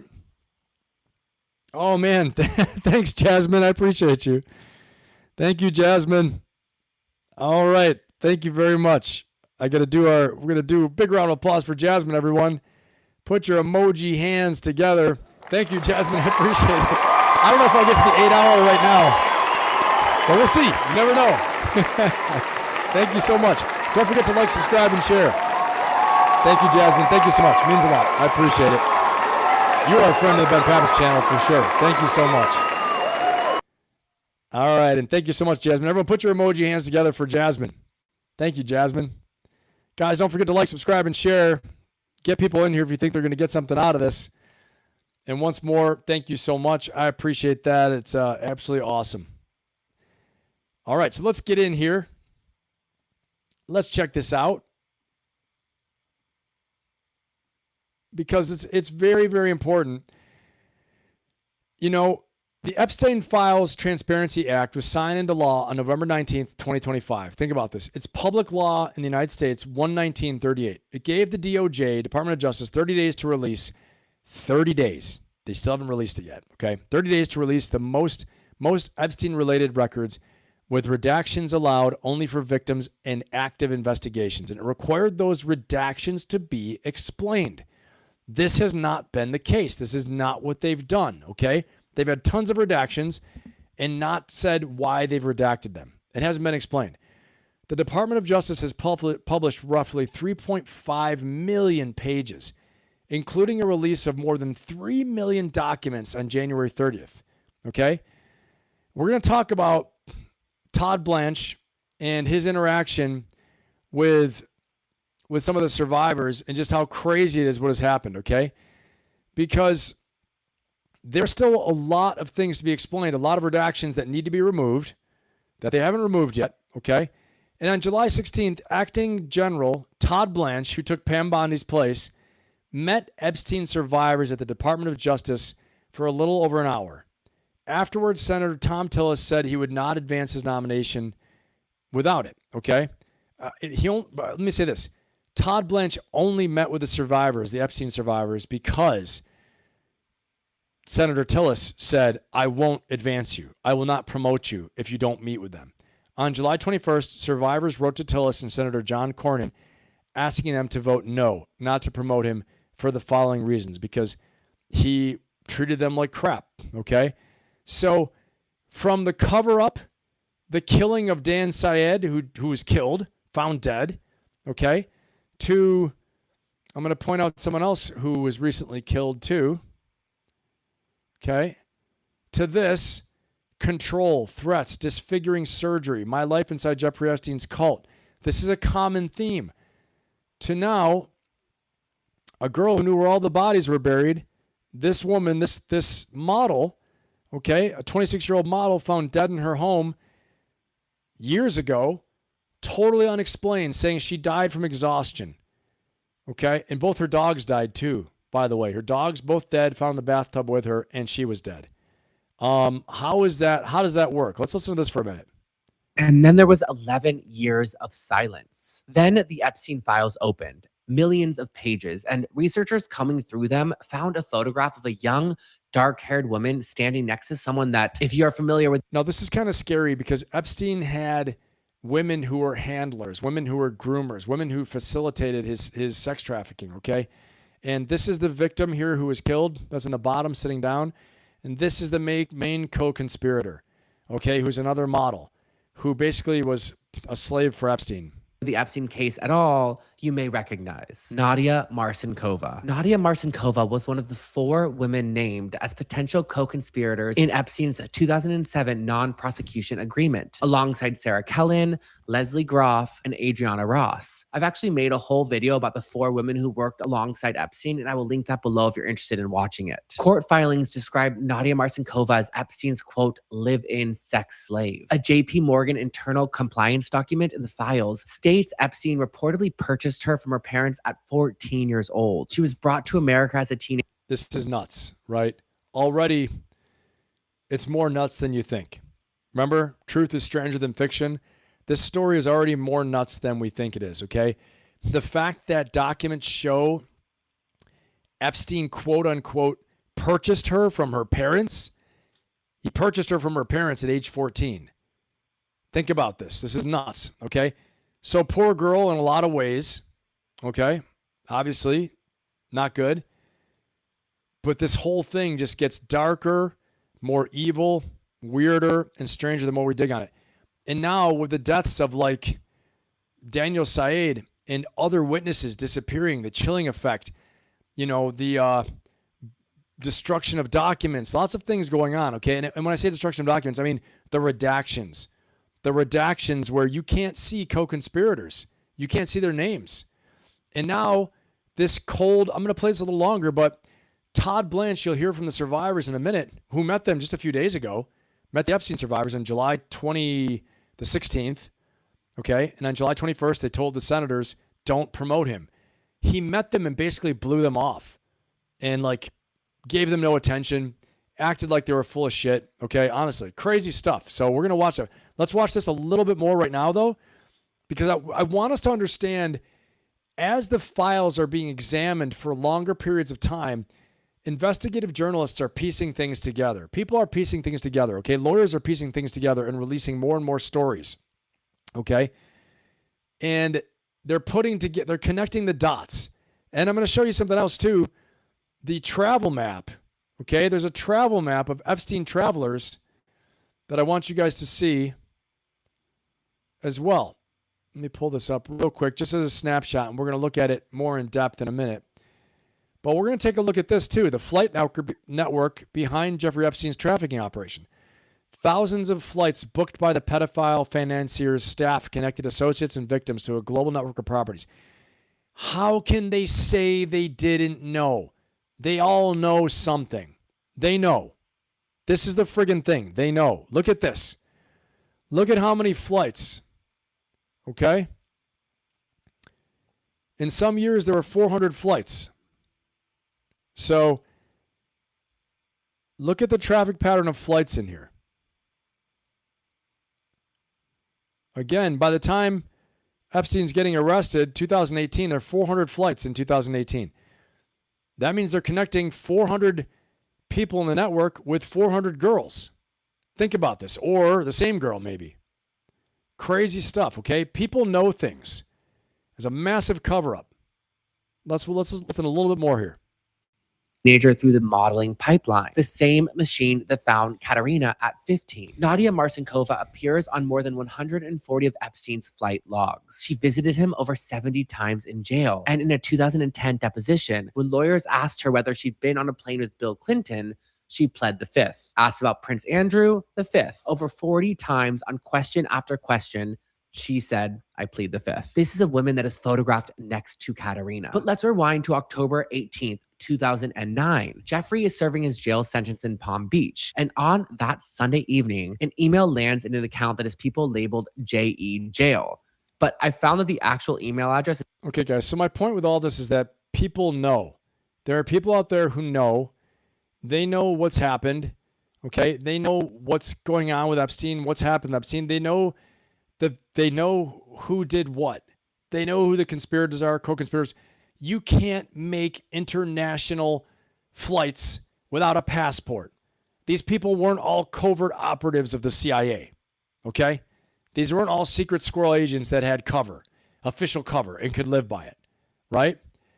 These were people who were business people, rich people, okay? Who are being protected by fear and by money, not by a legal undercover program, okay, that only a few source handlers knew who they were, okay, or a few people in classified special access programs knew who they were. This is not the case. This is a massive cover-up, and people keeping their mouths shut, or they're killing people, they're whacking them, getting rid of them, okay? There's even right now a push for Ghislaine Maxwell to be extradited to France to testify for what she knows, because they feel like only the truth will come out if she goes there. I don't know. Okay, we're going to see. But watch this. Let's listen to this. But very important connecting link is now dead. So I hope that the French authorities are now going to not delay looking into what is going on, because look, you can't prosecute a dead person in France, and you can't even go after that dead person's estate in France. Just like Jean-Luc Brunel died under suspicious circumstances of hanging in a prison cell, just like Jeffrey Epstein allegedly hanged himself in a prison cell.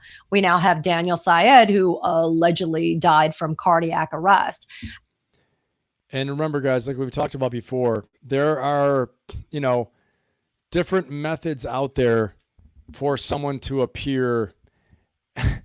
You saw it live here when I had Rip Rawlings on here. Russian intelligence has mastered causing someone to have cardiac arrest, having blood clots.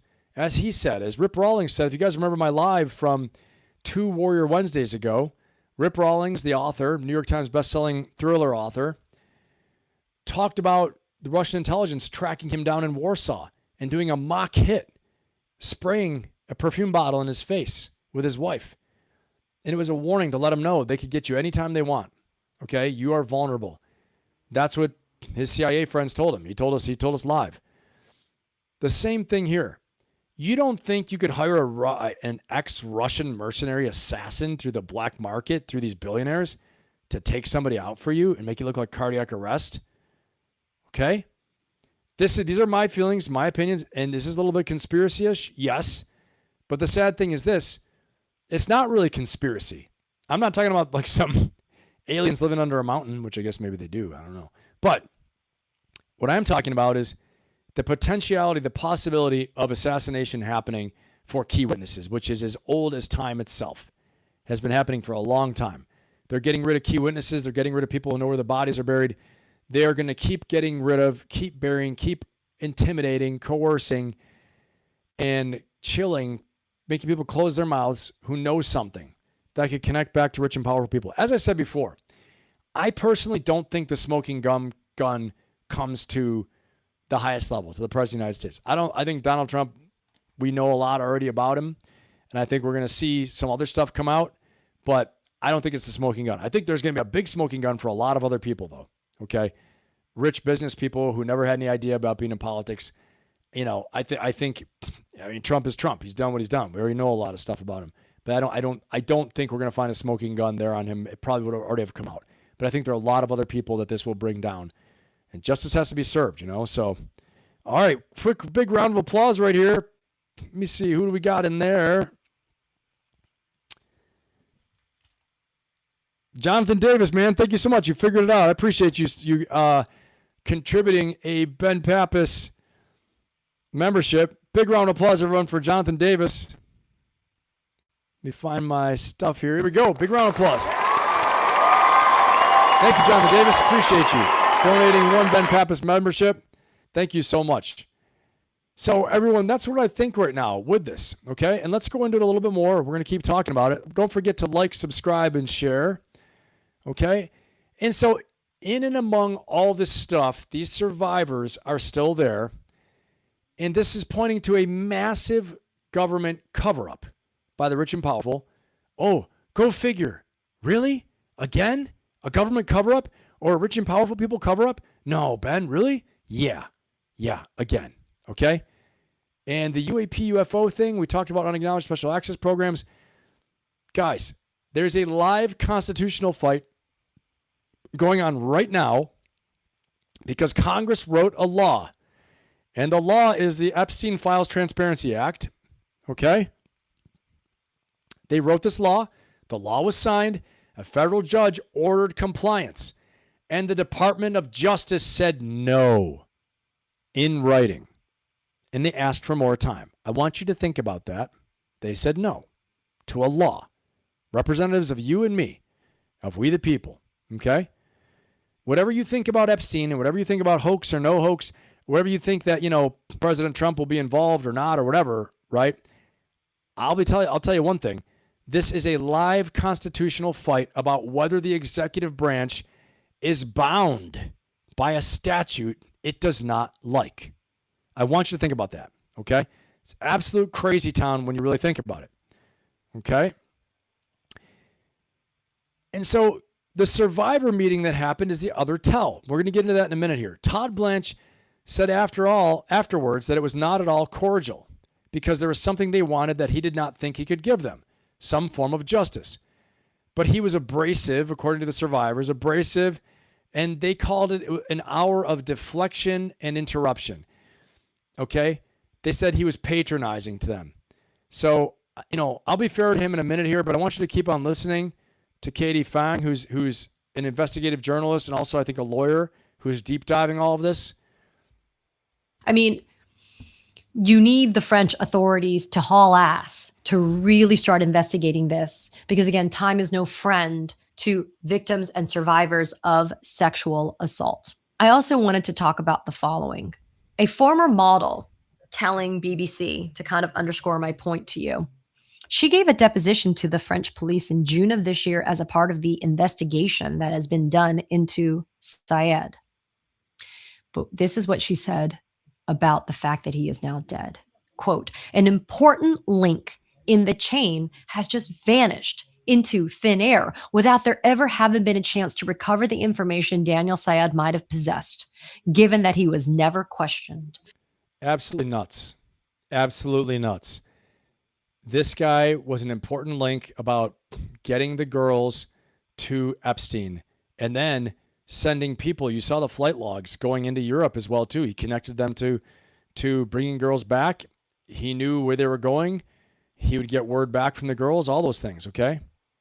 Too much time has been lost, and it is yet another way for the leads to go cold. I hope we won't have to wait another 7 years to see his home searched, even though I think it is already too late. And I have to agree. But a very important connecting link is now dead. So I hope that the French authorities are now going to not delay looking into what is going on, because look, you can't prosecute a dead. Okay, so we heard from her, and let's watch this really quick, okay, guys? So this is a woman who founded a nonprofit, okay, that tried to help out victims of sex trafficking, things like that. She brings up a very important point here, okay? And you guys know I'm not a conspiracy theorist. I'm going to put her up on the screen. She's interviewed by Katie Fang again. And the thing is this, though, that she brings up a great point, rightly. Where are the other voices here? Where are the other powerful women speaking up about this? She doesn't see them. She's wondering why, which made me wonder why, which is why I'm bringing it to you guys, okay? So listen up. Listen to this. Is a dream that these girls have, and they are she's saying modeling is a dream these girls have, and that's how they would attract them. They give them promises of fame, of glamour, of this amazing lifestyle. You know, you think about it. You're a young kid. You're a young girl. You're told you're going to be famous. You're going to live this caviar limousine lifestyle, rich and famous, making lots of money. You're going to meet, I don't know, a movie star husband or a rich, financier. I don't know. But, life is way better than it was in Eastern Europe. Put it that way. Okay, so here we go. That they will get there. And then finally, what we find out is that there is a massive disillusion, abuse going on under the glamour of modeling and fashion shows and so on. And what I have to say, I'm very happy that we start with this topic, Katie, because what I am very surprised about is that. So here she is. She's going to talk about this. What she's surprised about are the lack of powerful women's voices. And it was a little crazy. And some of the allegations she makes here that maybe they're on the take. Maybe they're being told to be quiet. Maybe they turn a blind eye because they're being financed by some of these people, okay? Guys, you know me. I'm not a conspiracy theorist. This is not a political channel. I'm not, political independent. But I think she brought up something very important here. Let's listen. Innocence in danger has been very lonely in this case from day one. I don't understand not only where are the other NGOs who fight trafficking, who fight sexual abuse in the US, in France, and elsewhere. Where are they? What's going on? Were they all receiving money from these people so they can't do anything? This is a question mark. Do they not care? Then they have to close. They have to shut down their NGOs. And another very, very questionable point to me is that women like Oprah Winfrey, like Michelle Obama, like all these women who have been so loud about, protecting women, I haven't heard any voices on this case. I don't know why. Okay, so this was a crazy thing for me. I'll be honest with you that I never thought about before. Okay, I had never really thought about it that all these rich and powerful people out there, she just said it, Oprah Winfrey, Michelle Obama. I don't really track this stuff. I'm not really paying attention. Did Michelle Obama say something? Did Oprah Winfrey say something? I'm not paying attention, okay? But when this person who is paying attention says where are their voices, it occurred to me, yeah, I've never seen anyone be outspoken. I've never seen any powerful women come out and say something. I've never seen Oprah Winfrey. I've never seen Michelle Obama. And you guys tell me in the chat if I'm wrong, if I'm missing the point here. But it just hit me, and I thought, You guys tell me in the chat. Give me a 1 in the chat if you think that some of these rich and powerful people, like the ones she named, it's not me naming them, but some very rich and powerful, famous people, women included, maybe they're too close to some of these co-conspirators. Maybe they don't even know that they did it, but why won't they speak up? Why aren't they having these people more on their shows? Maybe I'm wrong. Maybe Oprah did have them. But this is a recent interview, and she's saying they didn't. And I've heard this once before, too. People saying no rich and powerful women are stepping up for these people, for these survivors, these Epstein survivors. So, guys, give me a 1 in the chat if you feel like maybe these rich, powerful celebrity women, some of them, and the non-government organizations, the NGOs or nonprofits out to support a cause like stopping women's trafficking, stopping women's abuse, that they're not saying anything either. Like maybe they're all receiving money from a certain foundation, from a co-conspirator. And they know just don't say anything or the money gets shut off.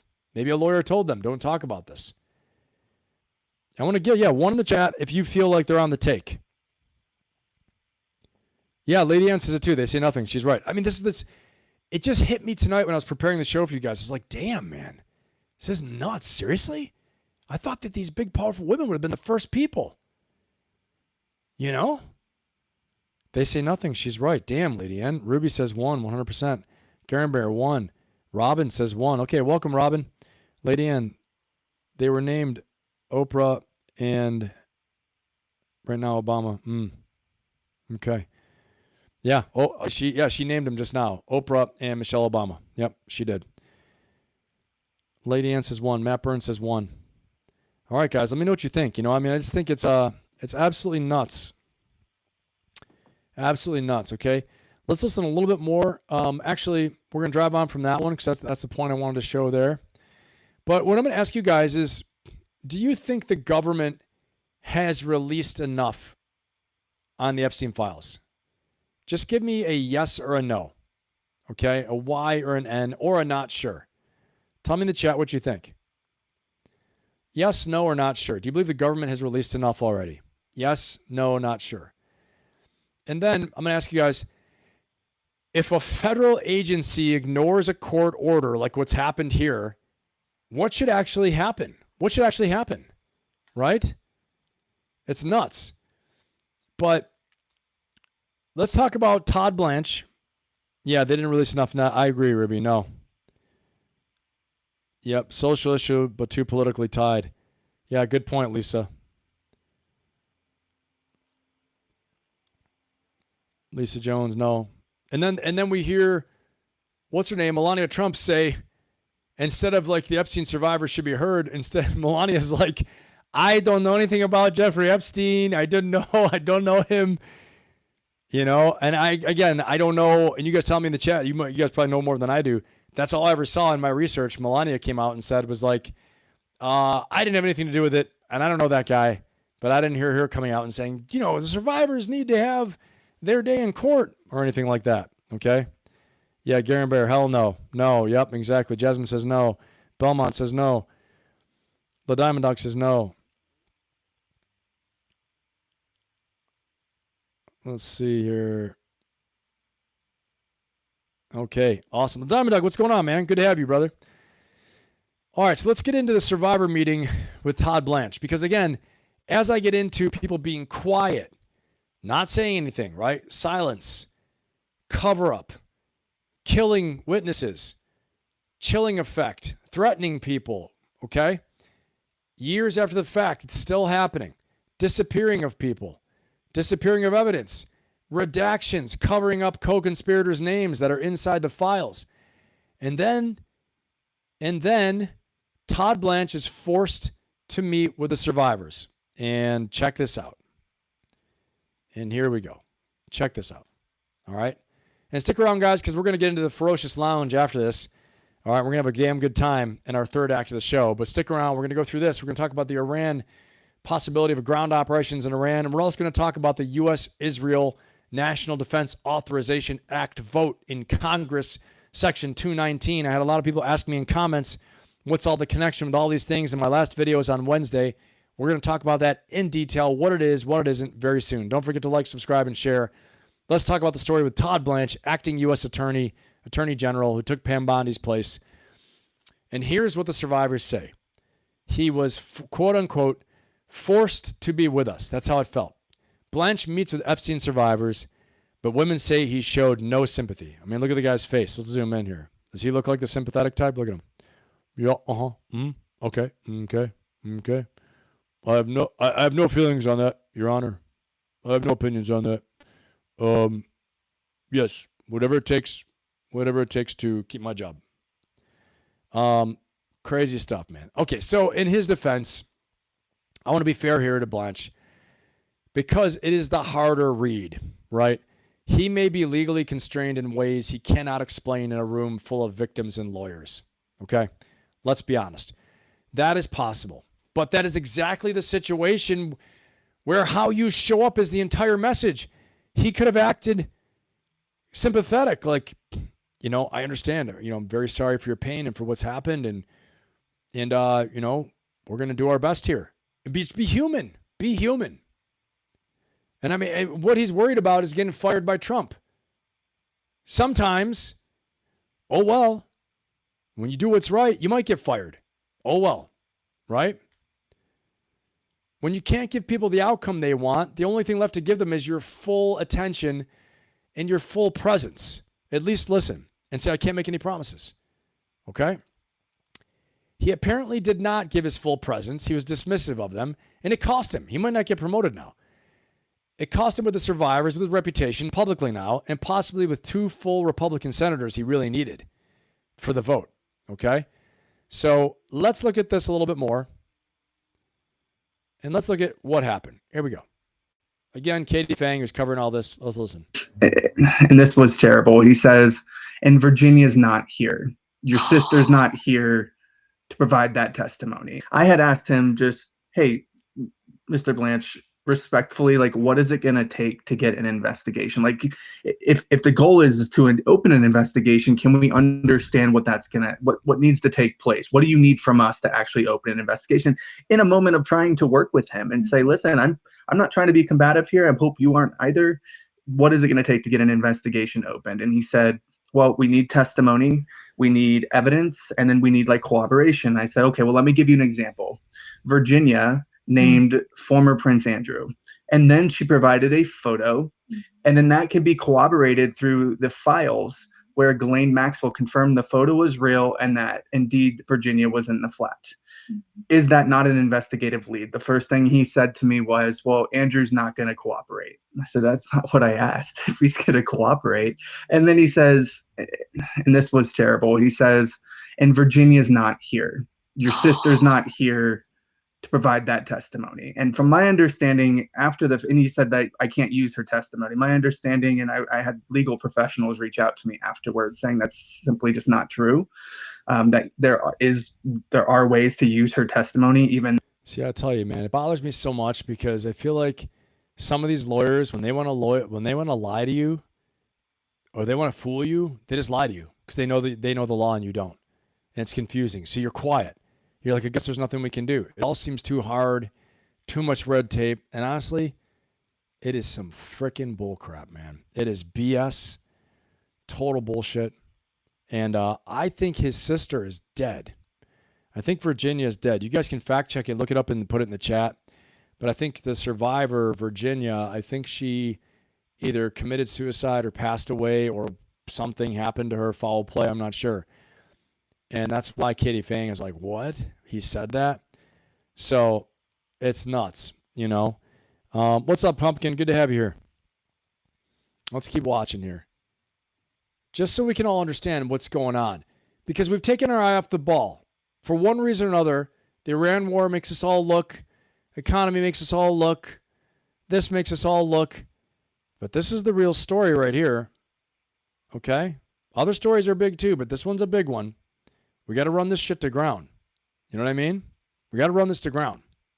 No, she's no longer with us. But I just thought that was like a moment of showing you the lack of humanity. And of course, I'm sure he was looking for a reaction. I did not give him that reaction that he wanted. So, you know, that's just one of the examples, but there. Honestly, a lot of these people like this guy, self-preservation is their first number one thing. They don't care who they hurt, who they step on. Big time yes men. They just don't care what they're serving or what they're going against. Like he said, he tried to get a reaction out of him, to get him to react negatively, maybe to say something to him because he's talking about his sister being not there, dead. So then he never has to meet with him again. He didn't give him the reaction. What a terrible thing. What kind of a person is this? What kind of a person are you? Freak. Unbelievable, man. Unbelievable. Unbelievable. There were many throughout that meeting that would have shown that same lack of humanity with survivors. And then he says, and this was terrible, he says, and Virginia's not here. Your sister's not here. Lack of humanity. That's what they say. And I'll tell you, this stuff gets me angry, gets me fired up. I don't think any of us like injustice in the world, right? We don't like injustice. We don't like people, the powerful treading on the weak and the powerless. That's not what America's all about. That's not what power is supposed to be out in the United States. That's why we have the way our system is set up. But these freaking weasels find ways to get their advantage, And I'll tell you what, man. I'm going to shut up before I get banned from YouTube. But that just fires me up. Where the hell is the person who's going to be the one who's going to stand up and do something? Where's the person who's going to stand up for friggin' good in this case? I mean, honest to God, I'm asking myself because this is nuts. I can't even believe some of this crap. So, what's going on, Freedom Cherry? Good to have you here. Yeah, he's a total tool, Ruby. He's a total tool. Total freak show, total tool from what I see here. And honestly, I don't care if he's trying to keep it close to the chest. I don't care if he was trying to, appease the new boss. You're a friggin' jackass. You should have shown some humanity to these people. And sometimes you got to realize it's, you might have to get fired. Stand up for what you believe in. And if you're that much of a tool and self-centered idiot who just does whatever it takes, the ends justify the means, then you don't deserve to be there. And this is showing through. And I hope these senators fire his ass and don't promote him. All right, let's go. Promotion. So this is one of the survivors talking about the experience with Todd Blanche in front of the Senate. And she's saying basically what an idiot he was. During his confirmation hearing, I asked whether his Todd Blanche's attitude to our victims was one of dismissiveness. Would you say that is a good way to describe his behavior toward you during the meeting? We had approximately 4 hours to prepare for this meeting, and we did so. We went into that meeting in good faith with the hopes of working with Mr. Blanche in the Department of Justice. And we were met with gaslighting. We were met with Mr. Blanche talking around our questions instead of answering them. And we walked away with a feeling of, the best word that I can use is demoralization, because he did not come into that meeting looking to work with us in good faith. That's just crap. That's crap. And honestly, that starts from the top down. I hate to say it, that reflects poorly on the president. It reflects poorly because in his command and he works for him. And so if I'm the president, I'm choke slamming that dude. I'm choke slamming him. I'm like, hey, dumbass, get in here. Okay. But not if that's what he wanted to have happen, because that's the perception then we're all left with, that those were the marching orders. Yeah. Make it hard. But if you don't want that to be the perception, you want to seem transparent. You want to seem like that's not what was ordered to have happen, Mr. President. Then you need to choke slam this dude and say, hold another freaking meeting with him and freaking talk to him, you stupid ass. And that's what needs to happen, right? A little choke slam action. So, but, that probably won't happen. And we're going to be left angry. And I hate to say it, but you get what you get. It's like what Bob Marley said before. You can fool some people sometimes. You can't fool all the people all the time. That's right. Damn right. Let's listen some more here. unless I fast forward all the way through when I was choking. I was choking the. We went into that meeting met with gaslighting. We were met with Mr. Blanche talking around our questions instead of answering them. And we walked away with a feeling of, the best word that I can use is demoralization, because he did not come into that meeting choke slam. That's all I can say. All right, let's watch this one. Another feedback from one of the survivors who was in that meeting with Attorney General Todd Blanche. Productive. It was a lot of, I didn't say that, you should go back to the FBI, and things that we've heard before. And it very much felt like we were just taking the box off of the meeting, because, and I say that, and this is where I get emotional about it, was because we spent all morning in that hearing. And I felt like that moment with Tom Tillis was a real glimmer, right? Where, okay, he was a human who saw Tom Tillis is the senator who forced Blanche to have the meeting with them. Another human, and party lines didn't exist in that moment. And he said, you have to meet with the survivors. And now Todd Blanche did that exact thing. He met with survivors, but did he actually take in any information that we said? Did he actually give us any sort of, I said multiple times, listen, we're just looking for a good faith commitment, because we've never seen this DOJ act in good faith ever.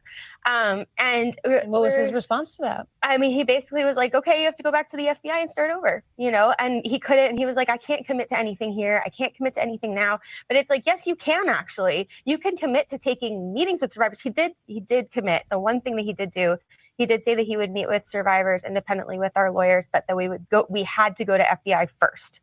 But even that is just, it's so frustrating when you feel like you're continuously beating your head against the wall, and to hear that you have 6 million documents, you have 30 years. Well, we hear your voice here, Danny Bensky. We're all hearing your voice. Everybody's going to hear your voice as well. And it's a bunch of crap, that this guy is basically throwing more red tape at these people who've suffered for so long. And, I know he has a job to do. I know there's procedures, but there's also humanity too. And there's also being a leader. And, you're the attorney damn general. He's so powerful. He could be like, yeah, I said that, but I didn't mean it. I was just trying to talk to them. Okay. Or if someone tries to get him in a legal loophole. Oh, you said this means this. He's like, no, it doesn't. I interpret that. I was just speaking to them to be kind, to be a human being. Where is that today? It's nuts. Okay. And so, guys, I bring this up because I want to make sure that we're tracking, because in the poll, let's look at our poll here. In our poll, when I asked you guys, I said, should we put extra focus on the Epstein Files until it's all put out there? Yes, number one, this is the biggest issue. 40% of you said that. 40% now have said, yes, this is the biggest issue, that yes, we should put extra focus on the Epstein Files until it's all put out there. 5% said, no, we shouldn't put extra focus on it. 2% said, I don't care. And then 53% said, yes, more focus, but not total focus. No matter what, 93% of you has said, yes, we should put more focus, okay, on the Epstein Files until it's all put out there, okay? Some of you said yes, but not total focus. Some of you said yes, total focus. Why?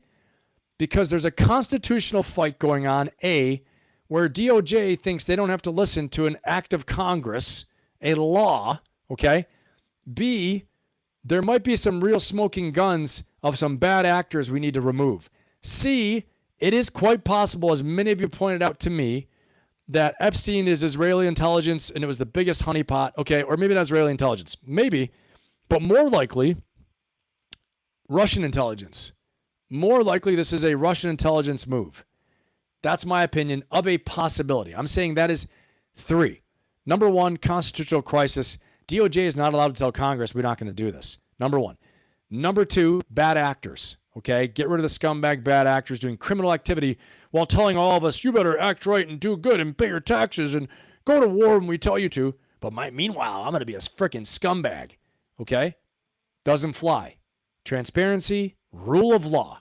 No one's above the law, rule of damn law. Otherwise, we get real problems in the country. Rule of law is what makes a society work, okay? But you got to enforce the damn laws.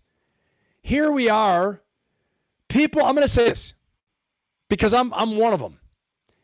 People are getting upset about TikTok takeovers with little kids running around riding bikes through malls. And it pisses me off. I'm not going to lie to you. It pisses me off to no end. TikTok takeovers at the beach. They run around there, woo, going crazy. Drives me nuts. Okay, all this stuff. But we're going to talk about kids 15 to 19, maybe 21, out there running around acting a fool. But we won't clean up the biggest rule breakers there are. And we got to clean up the other ones too. Small rule breakers, but you got to get the big ones. Yeah, okay? What's good for the goose is good for the gander. The rule of law must be applied equally to everyone. It has to be. Otherwise, we're talking about, people are going crazy in the streets and doing these things. Well, I mean, yeah, that's wrong. We got to enforce the law there, especially violent criminals all the way. But, kids riding their bikes through the mall, okay, yes, not good. Yes, okay, they should get a little slap on the wrist. They're kids, 14, 15, stupid. They're going to do stupid things. I did stupid things too. But we got like grown-ass men, 50s, 60s, 40s, 50s, 60s, 70s, doing crazy stuff, stealing, lying, cheating, stealing, hiding, fraud, committing treason. And we do nothing, okay? Again, this is not a political channel. I'm not telling you who to vote for. But what I am saying is that as a leader, as a decision maker, you need to apply the policies to everyone. You need to be fair and balanced and even as you lead, okay? So, and you have to have self-accountability as number one. Accountability of others, of the team, and accountability of yourself, okay? You vote for who you want to vote for. But I'm going to say any organization has to have policies and rules. You want to reward good behavior and punish bad behavior. But if you're found in your company to sweep something under the rug, like, wow, that's a stellar salesperson, we better not say anything, sweep it under the rug. Other people are watching, they're going to act the fool too and do something dumb. Then you're going to be like, well, what are you doing over there? And they're like, well, what about Mikey and Johnny? They were doing this. Why? That doesn't matter. Funny. Your organization is going to fall apart. Your society will fall apart. Your community will fall apart. And a lot of things will fall apart. Okay? So this drives me freaking nuts. Drives me nuts. And they got to do something about it. They got to smash it. So, and you guys have seen this. Okay? Control, thrust, disfiguring surgery. We've hit a lot of this stuff right now. I'm going to talk a little bit about these flight logs from Epstein, right? Flight network behind Jeffrey Epstein's trafficking operation. Look at this, guys. Look at this. From New York, St. Thomas, Epstein Island, right down there. West Palm Beach. The biggest, thickest movement of people is New York, West Palm, New York, St. Thomas. Who remembers, give me a one in the chat if you remember when I found that article that was giving the geolocations of people who visited Epstein Island, giving the geolocations of their phones, the phone ping. And it was showing the map. Remember, my whole live stream went down. The whole thing got taken down. Do you guys remember that? Give me a one in the chat if you remember that. That was nuts. Okay? We were showing pings in New York City and Manhattan, Greenwich Village. We were showing Manhattan, Fifth Avenue area, West Palm Beach, St. Thomas, the same phones, Epstein Island, where the phones would come up, okay, off publicly released information. Now these flight logs show New York to Paris, New York to St. Thomas, New York to West Palm. Also to Albuquerque, where he had his ranch, where they actually found dead girls and stuff like that. Crazy stuff, man. And again, the great article here from Bloomberg with some good investigative journalism here. But it gives you all the flight logs and how when he was in jail, only three flight bookings. By the time 2017, 2018 rolled around, he didn't even care after he was convicted. He was rolling until he went to jail again in 2019. His network was reactivated. So anybody saying, yeah, well, after he got convicted, we stayed away from him. That's not true. It grew and grew and grew. It seems like to me, he became more attractive to these scumbag people, more popular because they're like, oh, we see what he can do and he can fulfill a need I have. Possibly he became more attractive to them after they realized he was a dirty bird in 2009. Give me a one in the chat if you see that. Yeah, I see some more ones right there. Give me a one in the chat if you see that, because that is nuts. Oh, that's right. The Diamond Dog. So everybody sees that. You guys remember that when I called that? Garen Bear was there. Lisa was there. Mark was there. Lady Ann. When the whole live stream went down, just as all those pings were popping up everywhere, and I couldn't get it back up. I remember my whole screen went yellow too, by the way. They had a yellow stripe saying, blah, blah, blah, all this stuff. And then it just went down. Crazy. So weird. Chinese. Maybe China is responsible. I don't think so, though. I think it was someone else. Okay, here we go. All right, guys. We have talked about this one ad nauseum. Now we're going to go into the next part. A little transition music here. And we are going to get a little drink. Get a little drink. Get ready to roll. Okay. Let me see. Feel your energy rise. Oh, yeah. Here we go. Good. Let's pump it up. All right. Here we go, guys. Moving on to the next event. The next event here. Sounds now. The next event here is going to be the Israel-U.S. National Defense Authorization Act. We're going to talk about the vote in Section 219. What does it actually mean? Okay? We're going to get to the bottom of it, what it actually means. We're going to talk about that. All right, here we go. Pump it out. Get the energy up. System Pump it up. overload. Maybe we'll play 2 songs. Get nuts. Let's see what this one is. All right, you can do it now, no fear. Pump it up. Get a little something to drink. Put the emoji hands together, damn it. Fire it up. Let them know we're here. Fear. You're stronger than you know.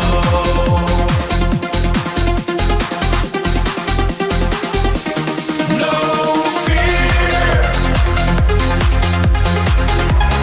All right, we're ready to rock and roll, everybody.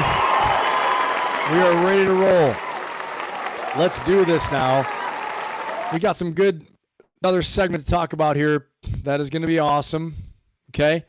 And the question is this. Did Congress merge our military with Israel? Give me a 1 in the chat if you think Congress merged our military with Israel. Give me a 0 in the chat if you think that didn't happen. Give me a 1 in the chat if you think Congress sold us out. And if you think Congress merged our military with Israel, okay? Give me a 0 if you don't think so, okay? We're going to talk about the claim versus what the bill actually says, because I saw so much stuff on Wednesday. Congress sold us out, treason, all this stuff like that. Maybe yes, maybe no. We're going to examine it right now. I'm going to deep dive it. We're going to go into the nitty-gritty, into the details. Because one thing I know for sure, as a leader, you better know what you're talking about. You can't just make sensational things. When you work with smart people, the smart people will know what's going on, and they're going to call you on your bullshit, okay? So if you're out there making big, unsubstantiated claims, oh, it's 100 of them out there. There are 100 coming after us. And they're like, there's 1. There are 3. It's a bigger fish story every time. You sound like these idiots who say, I fought 50 people at the same time. You come to find out it was like, a 1 person, and it wasn't a fight. It was a tough discussion, okay? So you got to know what you're talking about. Let's see. Let's see what we got here. They moved towards it. Lady Ann says, okay, not sure, didn't read the bill. Okay, there you go, Freedom Cherry. That's a good answer. It's a protection. Okay. Garen Bear, I don't know enough. Okay. Little Diamond Dog 1. Okay. Garen Bear, damn right. I'm uninformed also. Okay. Towards, okay, 1.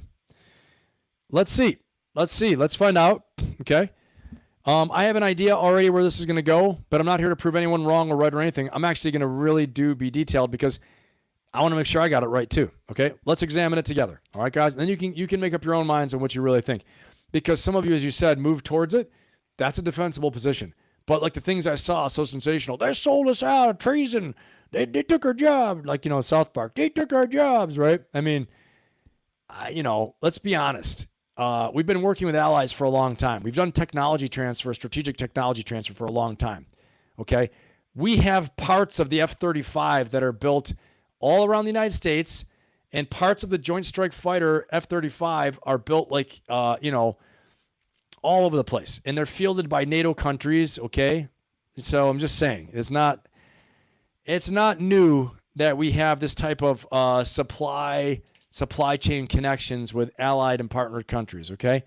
It just happens to be Israel starts a lot of wars and gets in a lot of wars, right? And right now they're very unpopular, okay? as a quick opening shot. But let's go into the details now. Here we go. Okay. 216 to 212. That is a 4-vote margin on a $1.15 trillion defense bill. And the section everybody was screaming about, members were never allowed to vote on it by itself. Twice. Okay. This is why everyone's upset, why everyone said Congress sold us out. The viral claim right now is that Congress merged the American military with a foreign one. That is not what happened. Okay. What did happen is arguably a bigger problem. And almost nobody is covering it this way. It's just, there's treason. They sold us out, right? Okay, I understand. And they may mean what I'm about to say is what they might mean. So here we go. This is confirmed. Fact check. The House passed the fiscal year 2027 National Defense Authorization Act on July 22nd, 2026 by a vote of 216 to 212. Section 219 stayed in it. Section 219 is titled the United States-Israel Defense Technology Cooperation. Okay? The DTCI, Defense Technology Cooperation Initiative. In earlier drafts, it was numbered 224. It came out of the bipartisan U.S.-Israel Futures Act from Representatives Ronnie Jackson and Don Davis, with a Senate companion from Senators Ted Budd and Kirsten Gillibrand. What does this do? Well, it directs the Secretary of Defense to designate a Pentagon executive agent to coordinate joint research, development, testing, evaluation, and defense industrial cooperation, and to identify Israeli origin or jointly developed technology that could go into U.S. weapons programs of record. Named domains include missile and air defense, counter-drone, cyber and electronic warfare, AI, quantum autonomous systems, quantum computing, autonomous systems, directed energy, biotech, and defense manufacturing. So what does it not do? What does it not do? Okay? It does not merge command structures. It does not put American troops under Israeli command. It does not transfer authority over U.S. military operations. Okay? I've heard all these things. And now they're going to command us. And now if Israel says we got to go to war, then we got to go to war. No, it doesn't say that. We would never do that. Okay? It is a defense technology cooperation, again, DTCI, Defense Technology Cooperation Initiative. Okay? U.S.-Israel Defense Technology Cooperation Initiative. Say it with me, DTCI. Section 219. Okay? I've seen people just write to me on the comment section, what about Section 219? They sold us out. Okay, we've been selling ourselves out then for a long time. We do it with a lot of people. Okay? Here we go. Representatives Massey and Conor tried to strip that out. They did. The Armed Services Committee voted their amendment down on June 4th, and Rules Committee twice blocked a floor vote on it. Representative Anna Paulina Luna did pass 2 amendments. They did pass 2 amendments from Rep. Anna Paulina Luna. One deleted 4 uses of the word integration. The other extended reporting to Congress for as long as the executive agent exists instead of sunsetting in 2030. 7 Republicans voted against the bill. Massey, Breachin, Burchett, Crane, Hagman, Luna, and Roy. It drew roughly 6 Democratic votes. This was not a normal NDAA, okay? It's not law. The Senate has its own version, Section 1217. Section 1217, the Senate has to vote on it. And the 2 chambers then have to reconcile. So it's not a done deal yet. So let's do the honest math here, the honest version of both arguments, because you deserve better than just a slogan or just shouting and screaming. Here's the case for it. The case to have this Defense Technology Cooperation Initiative is that the United States and Israel already co-develop this technology. They do. Iron Dome, David Sling, Arrow, counter-drone, counter-tunnel. Right now, that work is spread across a dozen offices with nobody accountable for the whole portfolio. Okay? So that's it. This puts one senior official's name on it, which improves oversight. Okay? In plain language, there's one throat to choke, one choke slam for one person. Okay? Now, the case against it, which many people, I think, feel against it. An executive agent is not a coordinator. Okay? It's still scary a little bit. It's a center of gravity. If you institutionalize a foreign partner inside your research and development pipeline and your supply chain, and you tie it to programs of record, that means big money, okay? Programs of record means 5-year tranches of big money. You've created something a future administration cannot easily unwind. This is the problem that scares a lot of people. Representative Massey's objection was not about Israel specifically. Okay, read what he actually wrote. What he actually wrote, he said codifying integration of our military technology and supply chains with those of any nation and any other country is dangerous. That is a sovereignty argument, okay? A sovereign country. And it would apply to Britain or Japan too. That's what he said. But here's the part I care most about, and it has nothing to do with Israel, okay? Members of Congress were denied a clean, separate, recorded vote on the most contested provision in the bill, okay? Twice. They were denied a clean, separate, recorded vote. Twice. It's scary. So the only choice available was swallow the whole $1 trillion bill or vote against funding the entire War Department. Think about that. It's nutty. You couldn't have a separate vote to say, should we strip out 219 or not? Instead, it was, you're either for us or against us. The whole bill or not the bill. That's not what we're saying. Okay? Either defund the entire War Department during an active war with Iran, and that's not a vote. That's a hostage situation. Okay? And both parties have been running that play for 30 years. It's nothing new. It wasn't like, oh my God, I can't believe they did this. This is what they do. This is what they do. Okay? So let's check this out. I've got some good footage on this. Let's jump in here. Now that we know a little bit more and we've looked at it, let's see. Hold on one second. Make sure I got the right things here. All right, guys, here we go. Chaos erupts as House passes $1.15 trillion defense bill with Israel provision. Stop stoking Jew hatred. People are making this for all kinds of different reasons than it is, okay? Democrats and Republican skeptics join forces against 219 while transgender provisions further split the vote. I didn't even know about that. I didn't see that coming. Okay. Let's see here. The House passed its $1.15 trillion annual defense policy bill Wednesday after a bipartisan revolt over a provision expanding U.S.-Israel Defense Technology Corporation. Okay, we know about that. Let's look at this one here. This is from military.com. 2027 NDAA provision seeks sweeping U.S.-Israel defense technology integration. I don't know if it's really sweeping. Critics warn that Section 224, the old name, now it's 219, could deepen both countries' military ties, which may be a bit difficult to reverse. Yes and no. Yes and no. We talked about that, right? A provision tucked into the House Armed Services Committee draft version of the fiscal year 2027 defense policy bill could move the U.S.-Israel military relationship beyond traditional aid and into a far deeper form of defense industrial integration. That is true. Okay, we talked about that. Let's listen to a little rant. Okay, we're going to listen to a little rant from the Young Turks. I don't endorse this. I just like to hear many voices. Let's hear what she says. Well, it looks like Benjamin Netanyahu, the Prime Minister of Israel, might be getting what he wants in merging the Israeli Defense Forces with the United States military. Okay, so she's already lying. You know what I mean? Like, I can't, I just want to say that. You guys already know better. We're not merging our forces. It's a Defense Technology Cooperation Initiative, Section 219. Let's be specific.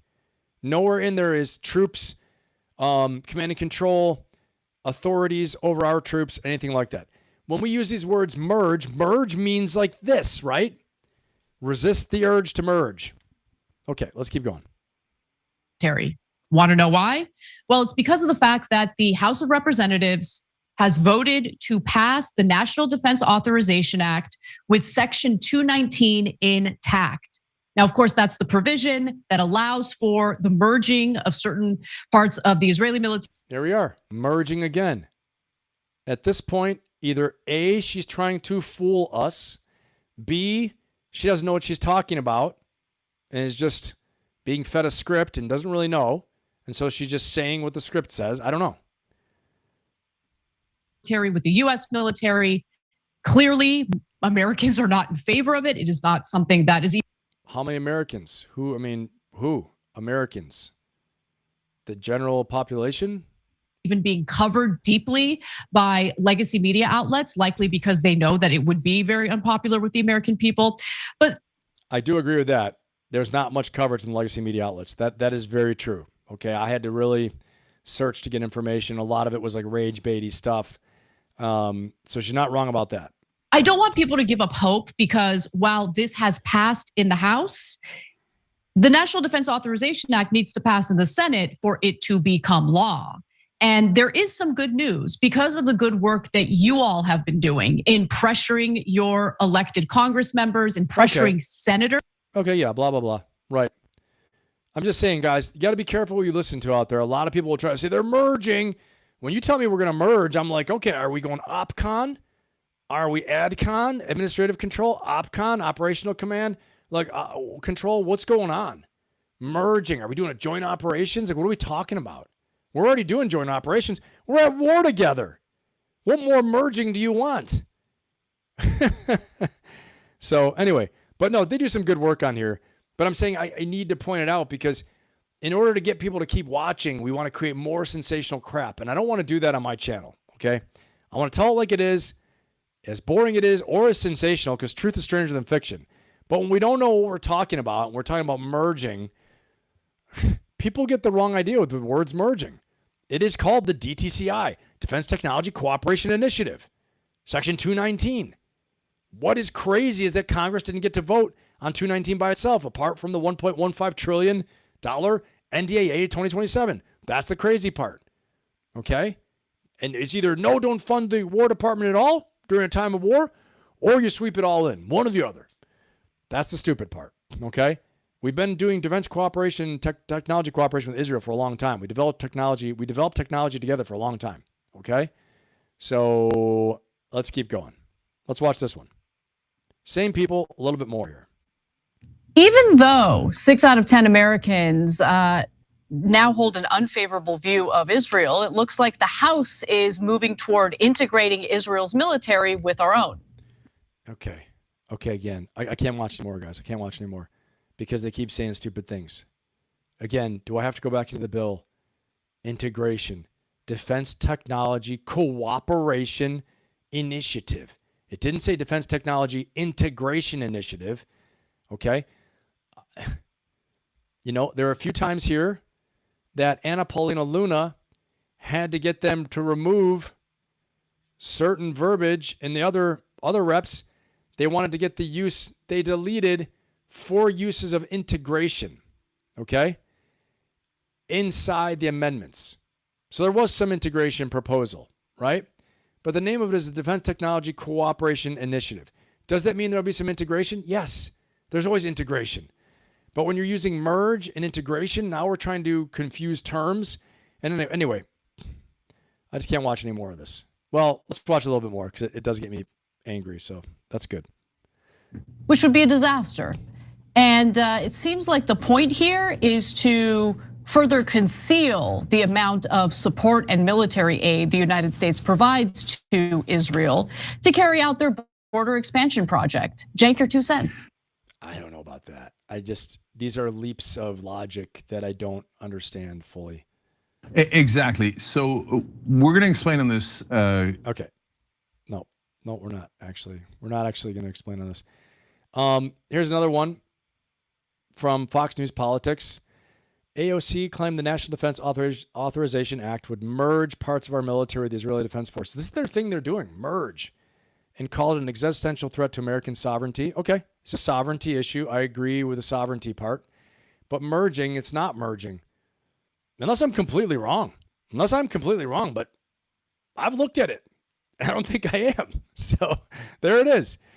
I wouldn't be on here live with you guys if I didn't think I knew what I was talking about. But again, I don't think I'm perfect. I can make mistakes, and if someone can educate me, then I'll definitely take a look at it.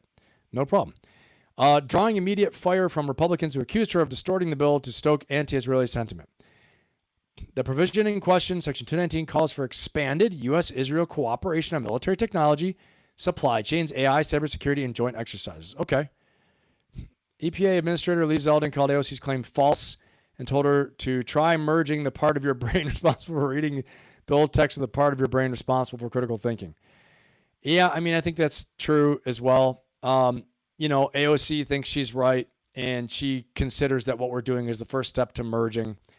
I know she probably does think she's right about that, as some people have said inside the chat that we're moving towards it. Now that you guys are very precise, again, maybe you guys should take AOC's spot, take her spot, or that lady who's the other speaker I had on, because you guys said it more accurately. Leading towards it, moving towards it. Okay, that's more accurate than we're merging. Really? I didn't know that. I don't see anything about merging. Okay. Anyway, now, and this isn't just semantics. The words have meaning. The words are law, or they become law. These words are bills being passed and being considered and voted on. Okay. So, I mean, these people aren't dummies on this show. They know what they're talking about from that Young Turks. In a lot of ways, they're very well read, very well researched as well too. So, not blasting them, but I just think they're sensationalizing the whole merging thing. Instead of saying what you guys said, that I believe we're moving towards that. That's a defensible position, and it's arguable. You could say, okay, arguably, yeah, maybe so. But right now, that's not what's happening. Okay. All right, let's take a look at this. Here's what Senator Ted Cruz has to say. I found this. I thought it was interesting. There's nothing unusual about allies, militaries cooperating together. And frankly, the people online who are pushing these weird conspiracy theories that frankly, a lot of this is being pushed by people who just hate Jews and hate Israel. Yeah, but I don't know about that either. Okay, I don't, he had me believing him when he sounded calm and normal, but saying, frankly, he's pushed by people who hate Jews and hate Israel. Okay, nobody wants to be, put in that camp either. At least I don't. And so I just think, this is, to me, seems like an exaggeration as well. It's like, no, people are concerned about being close to a country that always just seems to be going into war and to be causing problems. Yes, they get attacked as well. I'm fully aware of that. They get attacked all the time. They have existential threats all around them. I know that. But again, American interests, core vital interests first. Protect the homeland, protect our people, economic interests, core vital interests, economic prosperity for America at home. We got a lot of problems already at home. This is what people are concerned about. The sovereignty part that Massey brought up, Representative Massey, yes, that's right. Okay. That's not healthy. Israel is a very important ally, and we work closely with them. Drop sites, Julie and Andrea. Okay, well, there you go. Israel is a very important ally, and we do work closely with them, obviously. Okay, that seemed much more measured, much more normal. Okay, we're getting ready to move on to the next subject, but let me ask you guys in the chat. Let me ask everyone in the chat. Do you still feel, after everything we talked about, that we are, let me ask you this, not still feel. Do you feel we are merging our militaries together? Okay. Thank you, Lady Anna. Appreciate that. Do you think that we are merging U.S. and Israel militaries together now after all the stuff we just talked about? Or is it much more specific of a defense technology cooperation initiative? Give me a 1 if you feel like we're merging our militaries together after what we just talked about, if definitely we're merging, okay? Or if it's a 0 and we're not merging militaries, but we're increasing defense technology cooperation and even, cooperation for exercises, things like that, and possibly even some integration as well. And integration, interoperability, things like that is very normal for partners and allied forces. That is not merging, okay? So let me just tell me what you guys think. Thanks, Mark. I appreciate it, man. Let's see, go in the chat here. Yep. Freedom Cherry, we want the Iron Dome as well. Trump has said it. Yeah, I mean, we're probably going to develop something like that for sure. Mark, which is why many of us hate the mainstream media. Yep, I hear you, Mark. Ruby, this is why we need you, Ben. Thanks, Rubes. From people made it sound like I thought it was a legit merge of our two militaries. Yeah, I did too. I was like, what? People are like, haven't you heard that we're merging our militaries? I'm like, no. I mean, I hate to say it. I got a lot of friends that are, still active or that have served in a lot of places. I would have heard it from them. Okay. I've got mentors and friends of mine that are commanding parts of the entire military. Okay. I mean, so I don't name drop and stuff like that, but also I have a responsibility not to act a fool, or else I won't be a friend. They won't be friends with me anymore. So, but I mean, I would have heard something. Okay. Just saying. So, and they would have been like, first of all, like what? And I would have been like, what? And now I sound like I'm like a teenager, and he was all, and I was all, and then he was all. Okay. Freedom. I totally get it. Awesome. Let's see here. Freedom. Yes, we are concerned about our country and what is happening in this country. DJ Benny Ben, thank you. That's right, Freedom. You hit it. Yep, 000. Granberry, well, Israel never defends their actions or position, but instead scream with anti-Semitism, scream about the big H. Yeah, I mean, they got their own thing, Garen Bear. They got their own thing. But I mean, I think everything we're all concerned about, we're concerned about our own sovereignty, our own country's security. That's what people are scared of, not Ted Cruz, what he's saying. They hate you. I mean, no, they don't.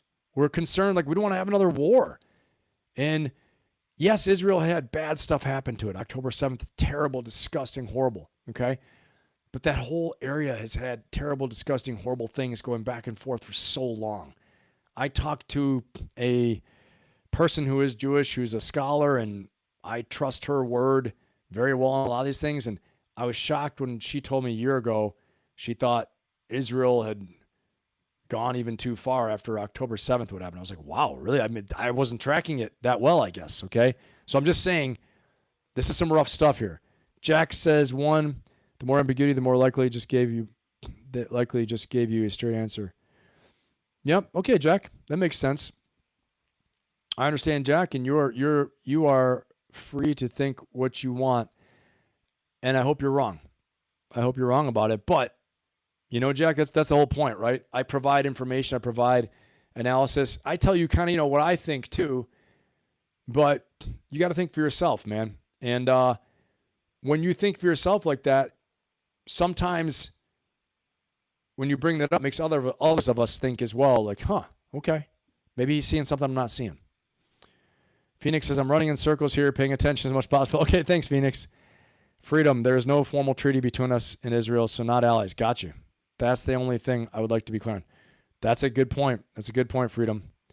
And I wonder, we don't have a formal treaty. Is that true? Can you double check that? Can you fact check that on ChatGPT or something? Just make sure that there's no formal treaty or just agreements. Okay. Maybe it's like a treaty, because treaties are different than having cooperation agreements. And maybe the U.S., we don't want to have a full treaty with them because they might drag us into something. But, and I want to be clear too, I don't feel like Israel dragged us into this war. Okay. That's like my 5-year-old dragging me. I don't have a 5-year-old, but that's like a 5-year-old kid dragging you as a grown adult into something you don't want to do. Okay. I feel like the U.S. knows what they're doing, knew what they're doing. Trump knew what he was doing. I think Benjamin Netanyahu stoked his ego and stoked our collective ego as the U.S. Trump administration, for sure. But these are no fools, okay? They're not, I mean, as much as we like to say that, they play a fool on TV, right? I'm not a fool, but I play a fool on TV. I'm not a doctor, but I play one on TV. I feel like our CIA found the time to strike when we could hit the Ayatollah, as I did in that live stream a couple weeks ago. On a Wednesday, Warrior Wednesday, and we figured it out, we found it, and we did it. I think Israel was there cheering us on, saying, yes, it's the time. We're in there with you. We're going to do it with you. And we're like, all right, well, it all lines up. Let's do it. We've been waiting for a while. Let's do it. I think it served U.S. strategic interests.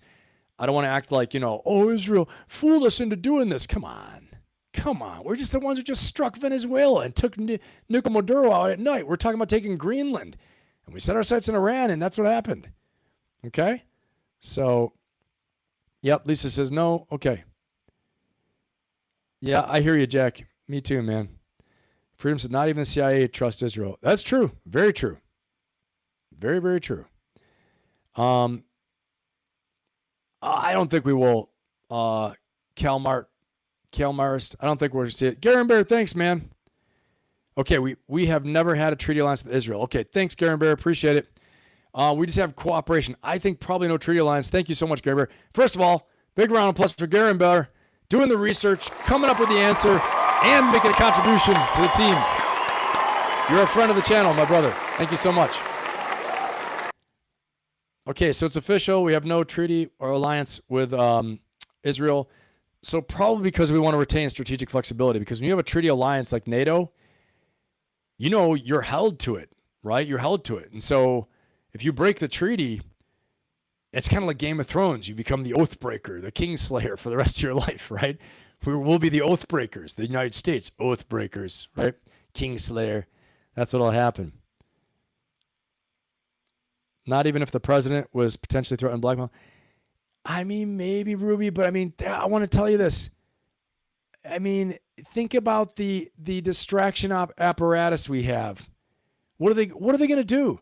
Israel's released never before seen footage. It's AI. It's false. Okay. First of all, the FCC shut down Jimmy Kimmel. They would shut everything down. They would do everything.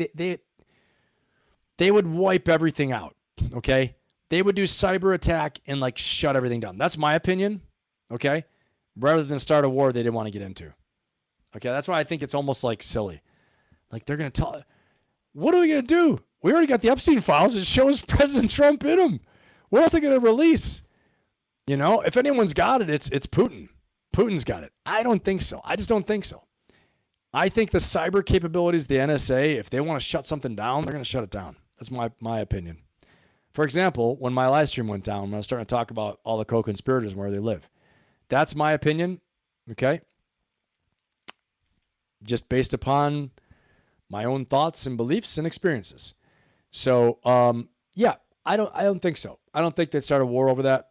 I think distraction from the Epstein Files, possibly. I don't think so. I think Trump would be like, I'm not going to lie to you. And this sounds crazy, but oh yeah? Yeah, you want to blackmail me? I don't know. Maybe something's going to happen to you. And he'll be like, what do you mean? I don't know. Things happen. It's like mafia talk, right? Yeah, maybe something's going to happen. I'd be very careful about what you're saying right now.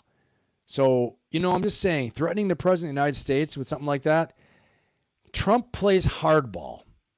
The thing about people who play hardball, I was taught this in negotiations, you got to be very careful negotiating with a hardball player. He's played hardball since he's like 30, okay? Came up in the hard knocks of New York real estate. And again, you know me, I call it like it is, but you got to be very careful, very, very careful. You don't think he's got his own things up his sleeve he could do other than say, yes, we'll start a war over this. I think it's naive, personally. This is my opinions, Ruby. I think we got people in our government who will do whatever it takes to support their commander-in-chief. And things happen, like I said. And he could say something like that. Hey, something could happen. I don't know. Maybe something will happen. What do you mean something will happen? I don't know. You think what you want. But if you release that, I don't know. Maybe something could happen. And then you get the message that, oh, something could happen. You mean like, covert ops, black ops? I don't know. Maybe. So I just don't think that would be the wisest move by any of them. So I think they could have a massive information operation campaign and we wouldn't even probably know about it. Or we'd be like, oh, that's just another fake story. Oh, another stupid fake story. I'm just saying that's my opinion on it. Unless like every single YouTuber, and actually even then I got if someone in one of these parties that has connections to YouTube or one of these platforms doesn't like what you're saying, they could just pull your channel down. The only one that really could, if you're on Elon Musk's side and he likes you, he could put you up on X and make sure it's up. So I'm just saying, how would the story get broadcast? We got to think about those things. That's my opinion. But you tell me what you think. I just don't think so. But I could be wrong. I'm just saying, based upon my experience and based upon what I've seen in my time working in the government, just my own personal thoughts on it. Okay, let's get ready to rock and roll. Because we're going to talk about, we're pushing past this. We are pushing past this. Now, Iran, is a ground war really coming? This is the next part we want to talk about. Is a ground war really coming? Okay, and before we do that, we're going to pump up a little music right now. Pump a little bit of music. All right, little rock and roll. Static under neon light. The city's raising her silhouette All right, against everybody. the night. Put your emoji hands together. Feel the Give us some to kinetic drink. pulse Get inside pumped my up. veins. Fire it up. Smashing Because through we're the getting very throttle, close breaking all the to the Ferocious Lounge. We're Living going on the to wild do the South side. Park leadership lessons. We're going to have a great time. All right? So pump it up. Here we go. All right, here we go. That's up a little bit. All right, everybody. So if you're having a good time right now, give me a 1 in the chat. Put a little 1 in the chat if you're having a good time right now. I'm having a good time. It's great to be here with you guys. Absolutely awesome time. But we got to talk about now, is a ground war really coming? Okay? So I'm going to talk about it just briefly because we crushed it on Wednesday. But oil crossed $100 a barrel this week for the first time since May. Okay? The Strait of Hormuz and the Bab al-Mandab Strait, the two doors that most of the world's energy walks through, are both disrupted at the same time. Wednesday night, when I was doing the live stream, the Houthis actually attacked 2 Saudi oil tankers. Crazy stuff. And the president said it out loud this week that he's considering a massive attack, okay? And then said it might not be necessary. That gap right there between those 2 sentences is where every bad decision in history of warfare actually lives, okay? So what I want to say is this. What I'm hearing is more and more about people talking about a ground war. And in fact, I pulled this up, and you guys know what I think about it. I've said this a million times. What I think about this, okay, about a ground war coming. And I still feel that it's going to happen. Okay, I feel that eventually we're going to be doing ground operations. But as far as doing major ground operations, we're going to have some real tells out there before this happens, okay?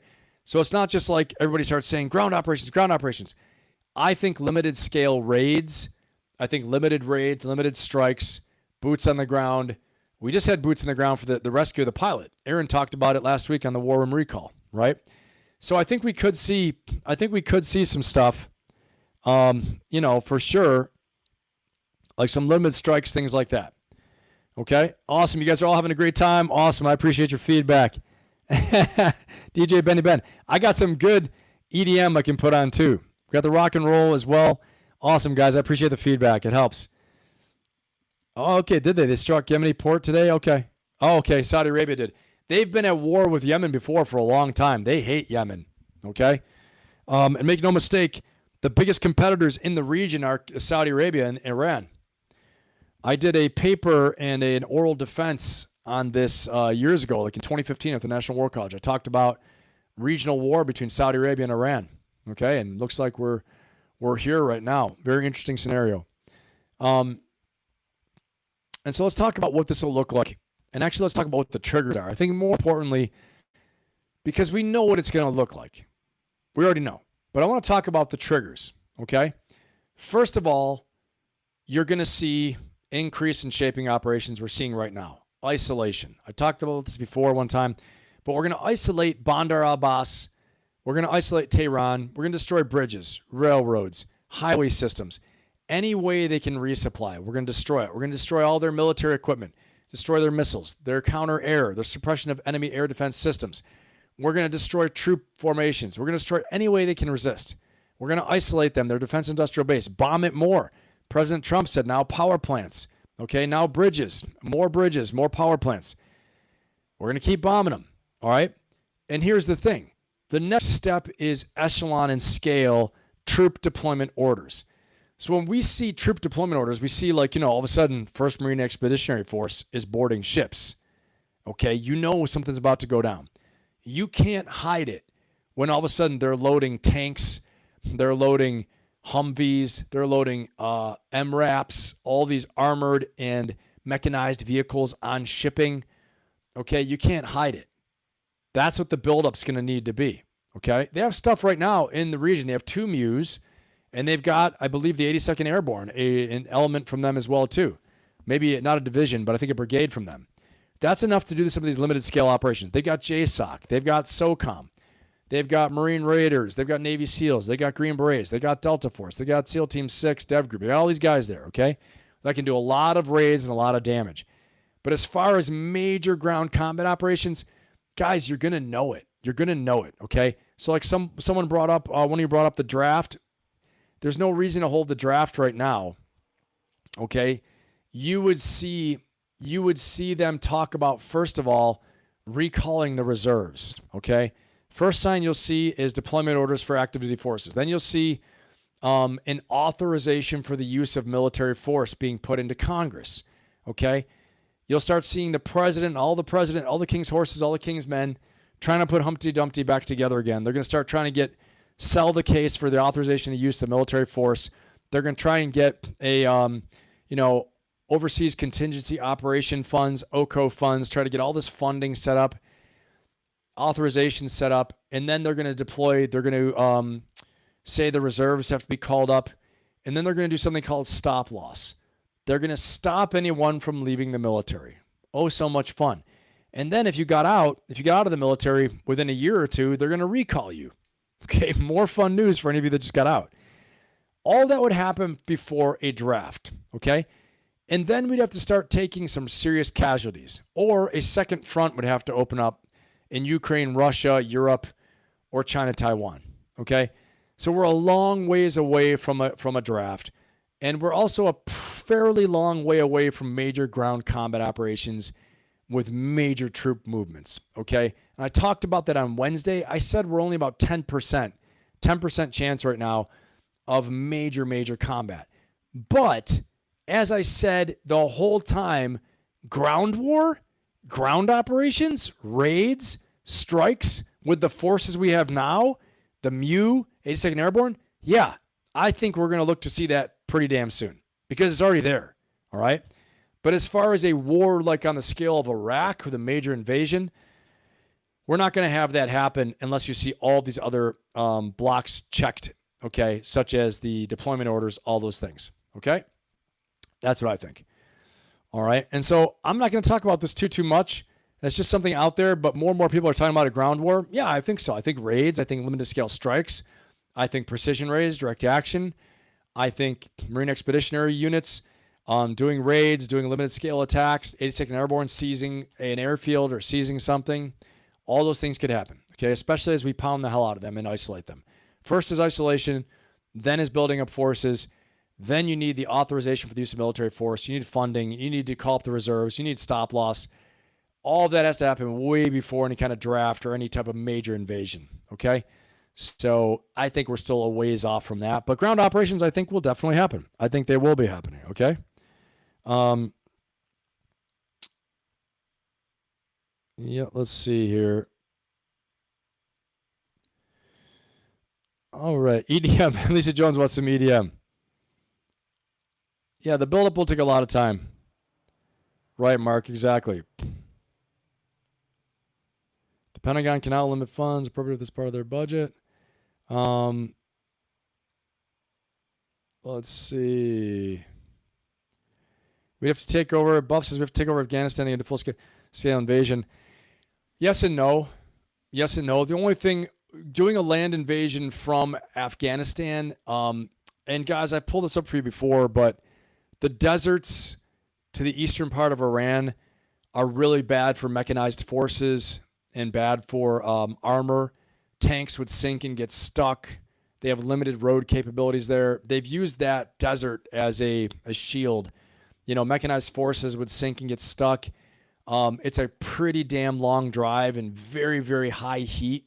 That would wear out engines, wear out treads, cause maintenance problems. It's a bad resupply route. It could be an aerial corridor for sure, but we could have an aerial corridor from Iraq, build up a steel mountain in Iraq or in Kuwait, somewhere like that, you know? And especially when you look, if you think Bandar Abbas is the place where they can close the straits from, we might have to do forcible entry operations to Bandar Abbas, which might be, you know, what would take everything away and we wouldn't have to deal with Tehran. Honestly, we could go right to Tehran, but building up the combat power, you have to go over a desert. You have to go across a major desert. You'd have to go over a major mountain range to do so, okay? And so I've looked at strategically, tactically, operationally, doing an invasion from Afghanistan. I don't think that's the most favorable. I think it's good to build up forces there that you could, or air bases, you could fly things in, But at the end of the day, if you really want to do an invasion, you need mechanized forces, okay? And, once you get past Bandar Abbas, you do have some mountain ranges and things, but then once you crack that first range of mountains, you've got a lot more hardball highway you could follow that like Bradleys, light armored reconnaissance, Humvees, and even tank forces could go up. But you need a lot of refuelers, though. Lots of refuelers. The tanks aren't going to last that long, okay? All these things to think about. Again, amateurs talk tactics, professionals talk logistics, as we'd always say. A lot to consider. But I do think all that stuff would have to happen first. I think a special forces war is probably first thing in order, building up an insurgent force, precision strikes, Marine Expeditionary Unit, battalion level, company level, probably company level operations, raids, helicopter raids, boat raids, things like that. Maybe not boat raids, but helicopter raids, 82nd Airborne type raids, and assaults, air assaults, things like that. Okay? Off the top of my head. Let me see what else we got in the chat. Anything else in here?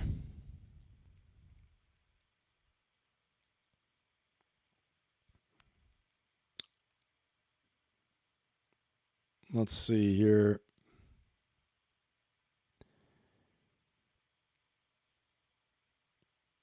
Let's see. Yeah, for sure. No doubt about it, Garen Bear. It would be nice to have all those things. Bagram Air Base, for sure. Having the strategic lift capability in Afghanistan and the ability to, if we had all the forces there, it would have been a great staging base, right? But we don't. We don't have any of these bases around there anymore, really. We have UAE, we have Saudi, we have Jordan, we've got Qatar. Qatar's got big bases too, but you're right. You guys are right about that. Dan, do I think that some of these conflicts are manufactured for profit by certain groups? I think oil aggression, petro aggression, I think petro dominance, all of this is about the core vital strategic interests, the goals of the United States to have economic prosperity. Energy is everything. Controlling energy security. Also denying energy from strategic level peer competitors like China. So we want to gain energy for ourselves, Venezuela's reserves, heavy crude oil put into our system. Okay, that's very good. We want to deny energy from our adversaries and our competitors or show we can control it, right? China gets roughly 40% of its overseas oil from the Persian Gulf, okay? And from Iran and from Saudi and from all that area, okay? So I think yes, but not as diabolically and directly as maybe we're thinking, like, a certain, the Rothschilds and the Gettys, right? This evil cabal has set up this war.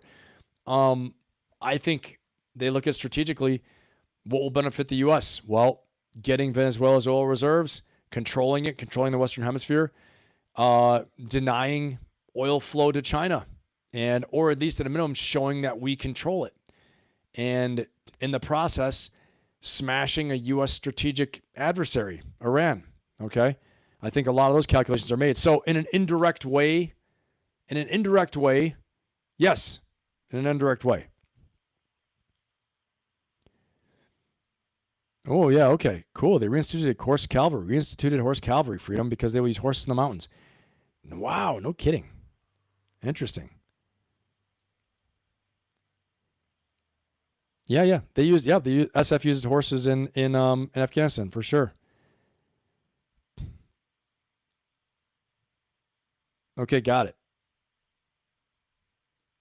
All right, guys, let's keep on rolling here. All right, we talked about this one. And now I'm going to get into the UFOs, UAPs. But before we talk about it, we're going to launch a little more tunage right here. We're fully in Benathon land. No one even noticed it. We're in Benathon land. Where is everyone? Everyone's sleeping right now. We are in Benathon, fully in Benathon right now. And we are going to rock a little bit of music before we go into this next topic, which is the UAPs. Okay? Because we got to talk about these UAPs and what is going on. Okay? The Pentagon just told on itself. Get a drink, get ready to rock and roll. Break the cycle now!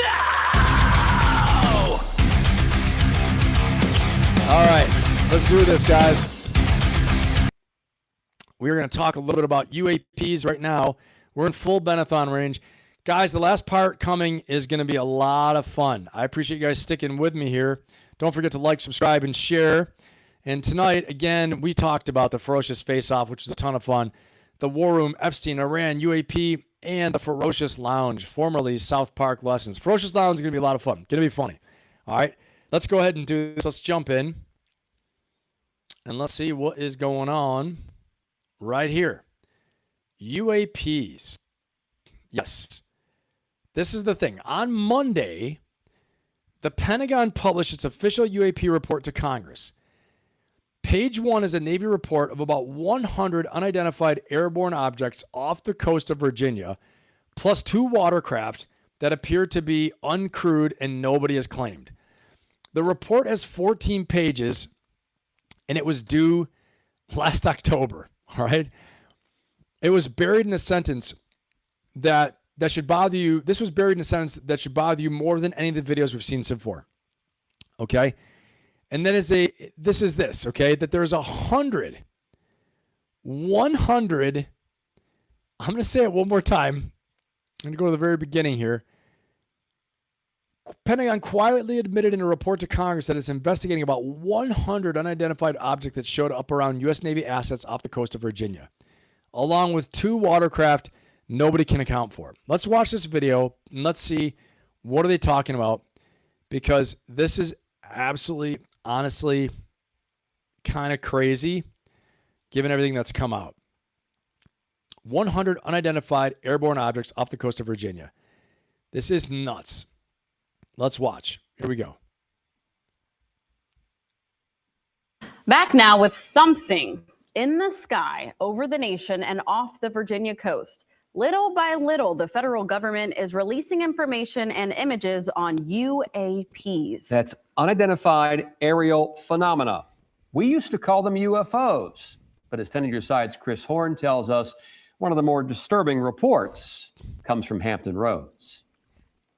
One of more than 300 reports in that latest report from the Pentagon involves claims of unexplained aerial phenomena out over the waters of the Atlantic, right off of Virginia Beach, and lots of them. The latest data from the All-Domain Anomaly Resolution Office had more than 300 total reports filed nationwide in the 12 months ending through May of 2025. The only maritime incident was extensive. It came from U.S. Whoa. What is going on? They did a good job. They're shutting us down. China. Navy assets off the coast of Virginia. Approximately 100 airborne unidentified aerial phenomena and 2 likely uncrewed surface systems. Virginia Democrat Tim Kaine sits on the Senate Armed Services Committee. We're doing better on the protection against aerial unmanned systems than we are systems that could be deployed by land or water. The report of unidentified phenomena over the water calls to mind congressional testimony 3 years ago from a Navy pilot attached to Naval Air Station Oceana. He described phenomena observed and detected by instruments flying about 10 miles off Virginia Beach. And then later in 2023. All right. So we've heard a lot of these before, but this is some crazy stuff. Okay. And so let's talk about what is the latest, greatest on this. Okay. So the latest on this, it's unresolved, right? Unresolved does not mean alien. It means the investigators do not have enough good data to say what it was. These are wildly different statements, and the entire internet collapses them into one. Of these things, they have 114 resolved and 228 sightings. And you have 191 cases are drawn into not enough information. The Virginia case deserves a lot of attention, though. Okay, this is the thing. About 100 objects and 2 unclaimed, uncrewed watercraft. What the hell is that? Guys, give me a 1 in the chat if you think that's a jet ski. If you think somebody was like drunk on their jet ski out there, give me a 1 in the chat. If you think it was actually a UAP, a UAP, give me a 0.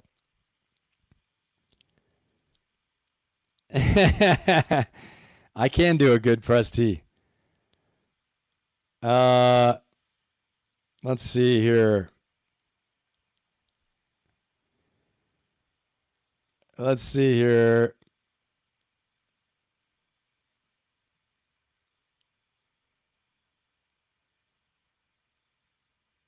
Stay with us. Stay with us. It's officially a Benathon. We are officially in Benathon zone. We need you guys all to stay. Freedom says yes. A drunk guy on his jet ski. It might be, right? We don't know. It could be. It definitely could be. But it's something we have to really think about because two unclaimed, uncrewed watercraft operating around Navy assets on the East Coast. Whatever that is, I mean, it could be a Chinese UAP too, right? Whatever that is, a Chinese drone or an Iranian drone. I don't know. And the most likely explanation on Earth is somebody's drones, right? That's it for sure. This is a security problem. It's a scary one.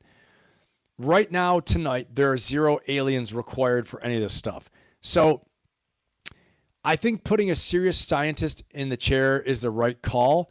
And I think the criticism of Avi Loeb is one of the people they talk about. Avi Loeb's criticism, I think that's fair too. But supporters say the data deserves examination for what's going on, what they're putting out there without stigma. And some of the scientists they're bringing up into this committee to actually look at the UAPs independently, okay? The UAP Science Advisory Council is going to be chaired by Harvard astrophysicist Avi Loeb. He's reporting to the new interagency UAP governing board, okay? And so I think this is really good because he's someone who's already said the most likely explanation is that it's earthly technology. He said, I've been watching the stars my whole life. I do believe there's life out there, but I don't think we found it yet. Elon Musk has said as much, the same thing. So you've got two of the leading experts both saying something like that. So, yeah, no, you're right, Diamond Dog. It could be. It could have been uncoordinated, and SEALs were just picked up, and they didn't know it was them, and they didn't tell them about it. Stranger things have happened, for sure, okay? But again, unresolved. But I think putting Avi Loeb in the chair, the Harvard astrophysicist, is the right move to make. He's too willing to entertain the extraordinary, some critics say, but other people will say that he's the right guy because he's going to entertain the extraordinary, but he also wants evidence. He's using a scientific method to do it, okay? So let me ask you guys, do you think the government knows more than what it's telling us with UAPs? Give me a yes or a no, okay? I know we've talked about it before. You guys know what I think. I think there are special access programs that are unacknowledged that are, taking taxpayer money and using it for programs. There are a lot of the whistleblowers that I've covered that say that we do have biologics. This is non-human technology, okay? And so I think a lot of that is possible. Yes, okay. I think so too, Freedom. I think so too. Yep, it's the right move to make, Freedom. I agree. I think it's my opinion that it's impossible. We're the only life in this. I agree with you, Freedom, on that. For sure, 100%. Freedom Cherry says yes. Ruby says yes. Okay. All right. And let me ask you guys, do you think most of these are secret technology, ordinary objects, or something non-human? What do you guys think? Secret technology, ordinary objects, or something non-human? Non-human technology. I want to see what you guys think on that. Oh, hell yes. That's right. The government knows. I agree. Matt Burns says yes. Mark says yes. Lady Ann says yes. Diamond Dog, the government knows. Yeah, I agree. Okay, guys. Well, that's the thing I want to know. Do you guys think it's secret technology, ordinary objects, or something non-human? And then I want to ask you guys, yeah, Hand of God says ours. NDAs are for a reason. Yep. Yeah, Jake said the Mars stuff. Jake said also that the Anunnaki are here. Yep, depends on what it is. Okay. Ordinary and secret. Okay. Now, what would actually change your mind to think it's actually alien technology, non-human technology? Would it be a clear video? The radar data? Physical material? Credible witnesses? Or producing the biologics and producing like the actual crashed craft and all those things? Again, what would convince you that it's real? Ooh, Ruby says, our technology, we have reverse engineered from aliens. I like that answer. I think you might be right. Maybe. Possibility. Okay, Super Slam, have you ever heard of Bill Pearl's Keys to the Inner Universe? Ooh, it sounds pretty interesting. I bet it's pretty cool. Pumpkin McSpicy. I do think a lot of it is our own tech. However, my dad was a shrimp boat captain for 55 years. Damn, cool. And he lacked an imagination. He said he has seen some crazy stuff out in the ocean since the 70s. I believe him. I don't doubt it. That's wild. That's wild. Wow. So a lot of you have your own experiences or have family that have had it too. That is crazy. So what would change your mind, though?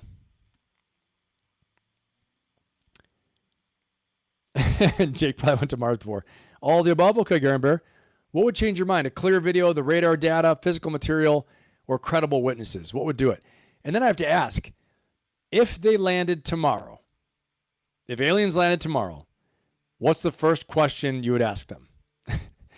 And we're getting ready for our fun section. We're getting ready for the Ferocious Lounge and our crazy zany time, our wackiness here. We're going to have a good time, have some laughs.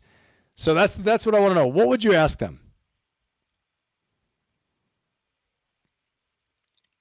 A shutdown of everything along the East Coast without loss of life. Yeah. To see what I've been told exists. Yeah. Okay. Freedom Cherry says, I think it would need to be real material, not from our planet. I also agree with Ruby. Okay. Can you fix my jinky left knee? I love it. I'd be like, can you transfer 1,000 Bitcoin to my account? Can you,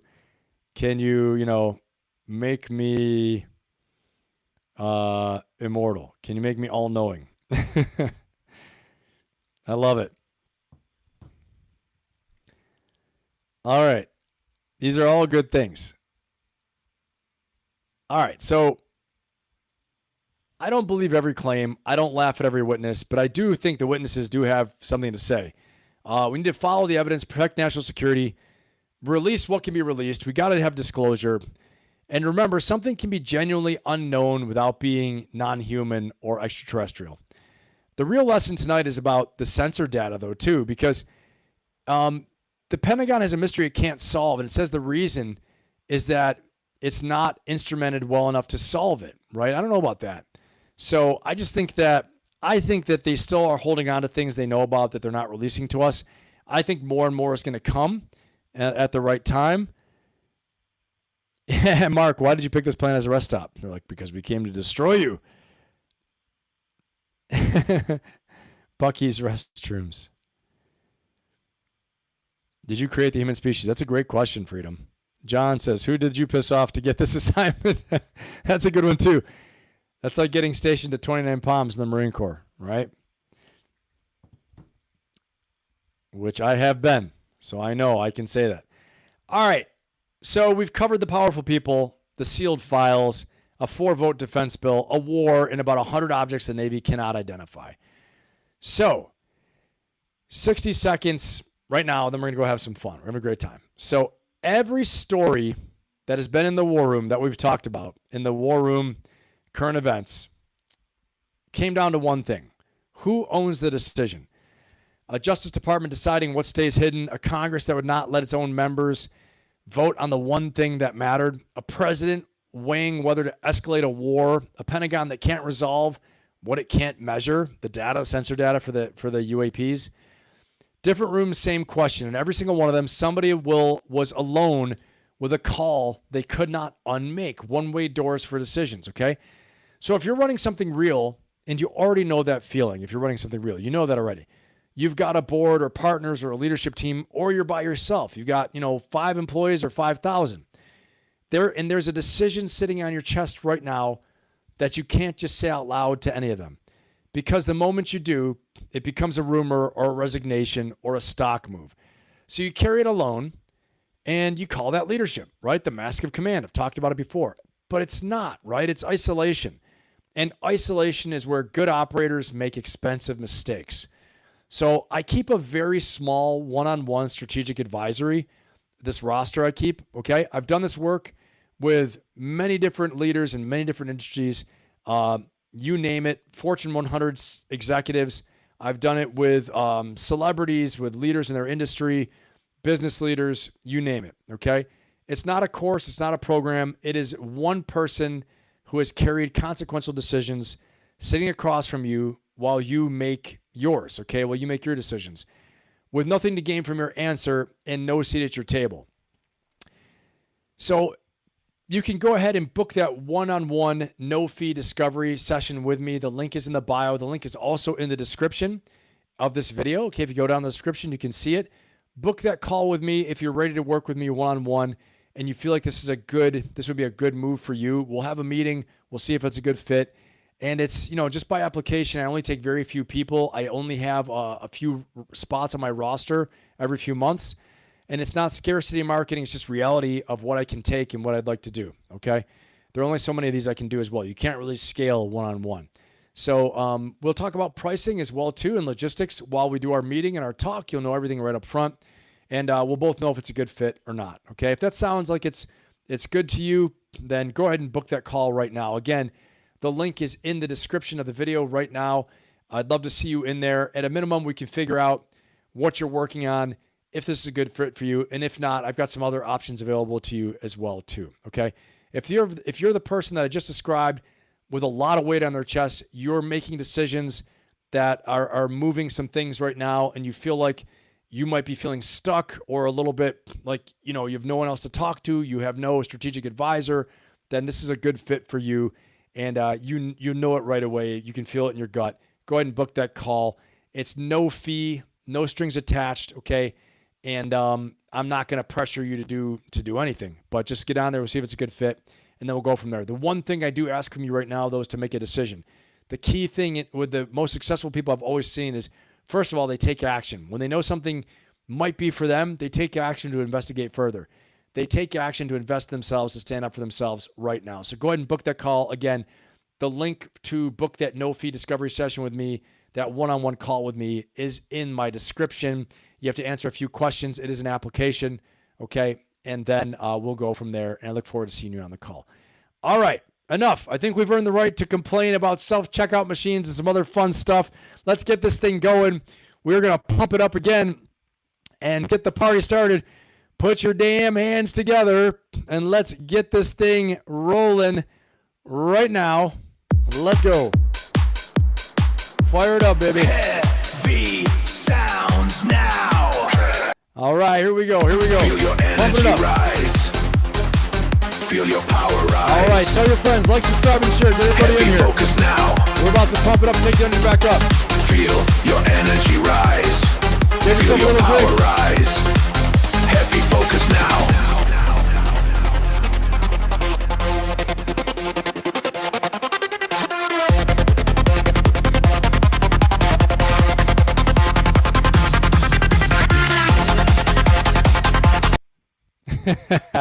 All right, guys, let's go. Let's do this. So, the Ferocious Lounge is also new. Something else we're doing new tonight. This is America's weekly group therapy session. This is our awesome top YouTube chat weekly group therapy session. Put your damn hands together for your best chat in YouTube. You guys are on the Benathon. You're hanging in there 3.5 hours. You're doing it. We got some fun right now. We're having a good time, okay? So, again, like, subscribe, share, tell your friends, get them in here. Don't forget, if you're new here, vote in our poll. If you already voted in the poll, get ready to put some ones and some fire symbols in here. We're going to do it, okay? Let's get this thing going. So, welcome to the Ferocious Lounge, where we're going to complain about some things, okay? The things that actually deserve to be complained about. The rule of the room, I'm going to give you some choices. You vote with one letter, just like we did in the first act. Then you tell me why in the chat. Keep it funny, okay? No personal attacks, no craziness. We're going to have a good time. We're trying to laugh, have some fun, release some tension from the week, and not start a civil war here over QR code menus and things like that. So what needs to go? First question. What needs to go? And your choices are what needs to go. I didn't time that up well enough. I'm going to do it one more time here. Hold on one second. One more time. All right. The question is, what needs to go? And it's not this one. These definitely need to go. But right here. Okay, so here's my question to you. What needs to go? A, spam phone calls. B, CAPTCHA tests. I hate those freaking CAPTCHA tests. I hate them.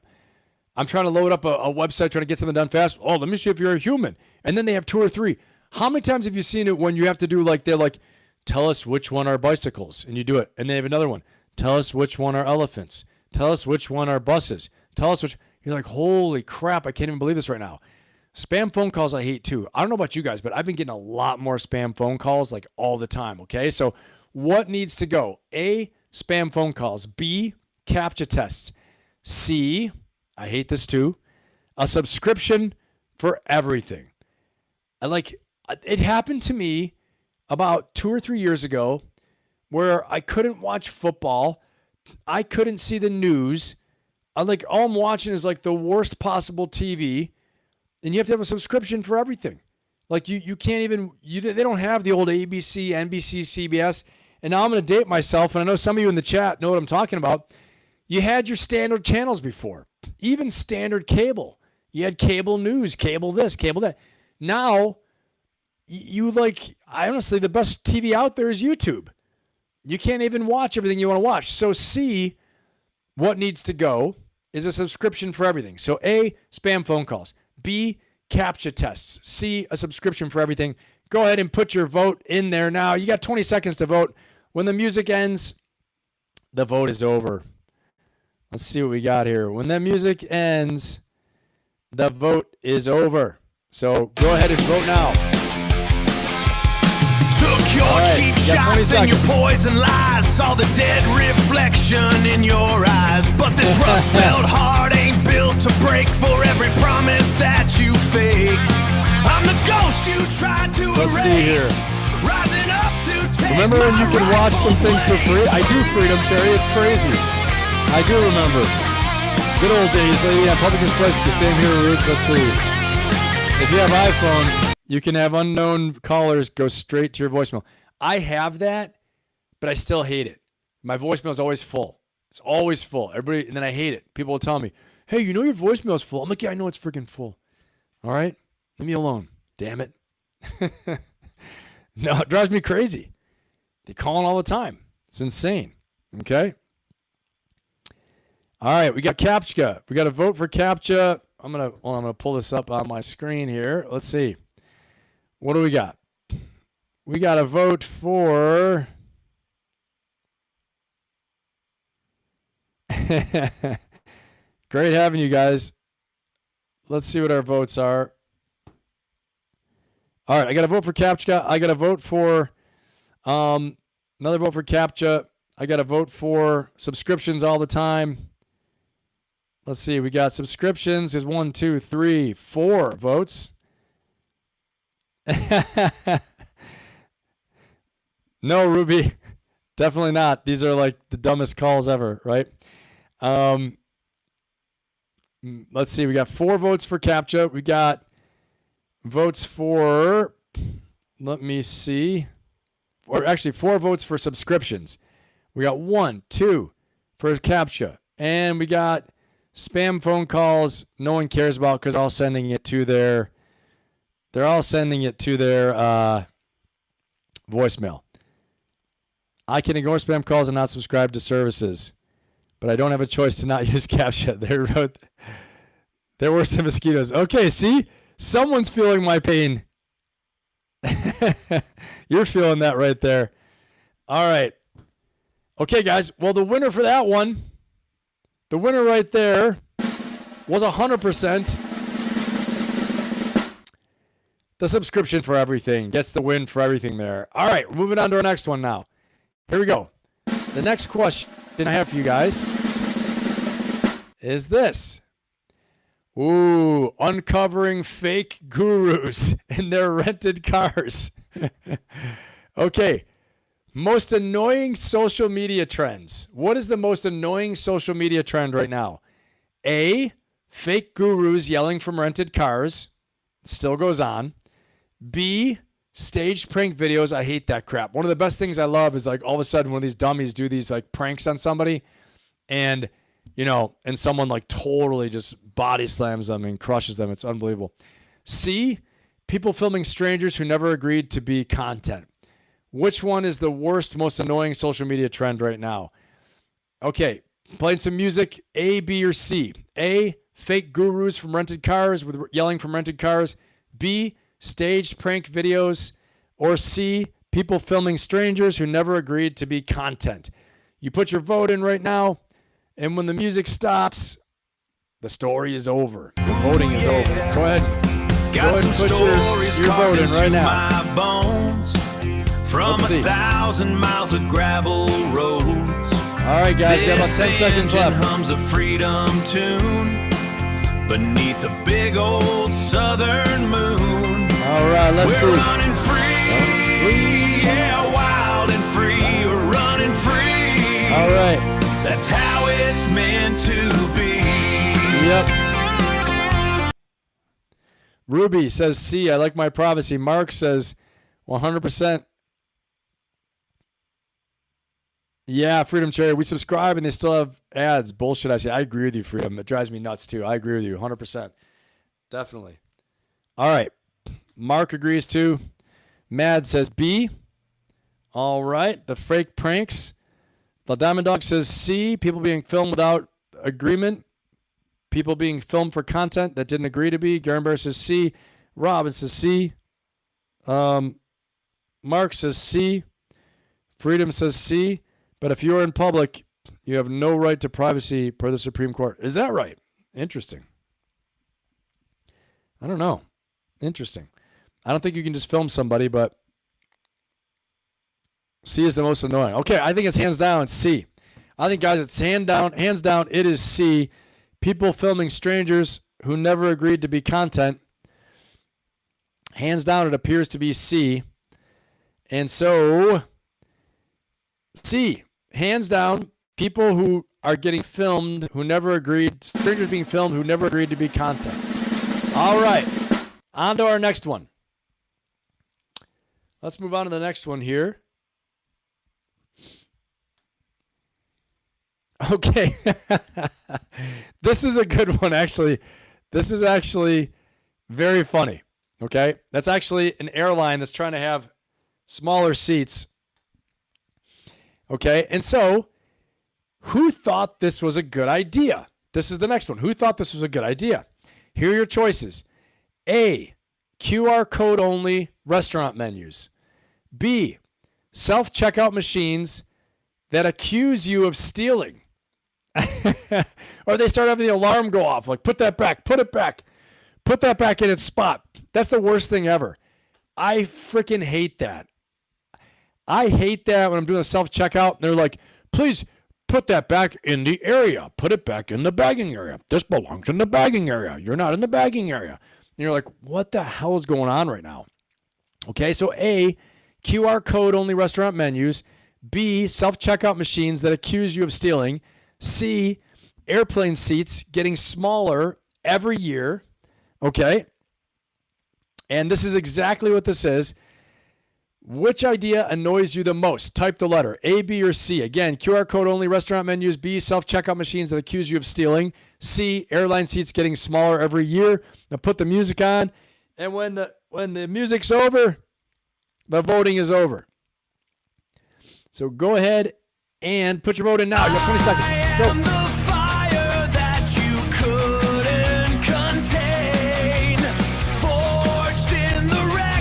All right, guys. Again, A is QR code only restaurant menus. B is self-checkout machines that accuse you of stealing. C is airline seats getting smaller every year. And remember, guys, if you're listening to this later, pick your answer before I read the chat. No changing your vote. I think someone made a good argument. All right, let's see what we got in the chat right now. Let's see what we all got here. This is our little game for tonight. Let's see. What do we got? Okay, Ruby says C. Ruby is saying airline seats getting smaller every year, like this guy. Actually, this is no kidding an airline that is trying to make this its model seat.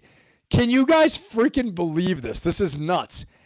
They're trying to make this approved for transcontinental flights and, oceanic flights, everything. You're basically standing up. It's insane. So they can add more people on the plane. It's crazy. Ruby says small seats. Matt says small seats. Lady Ann says QR code only restaurant menus, which I hate as well.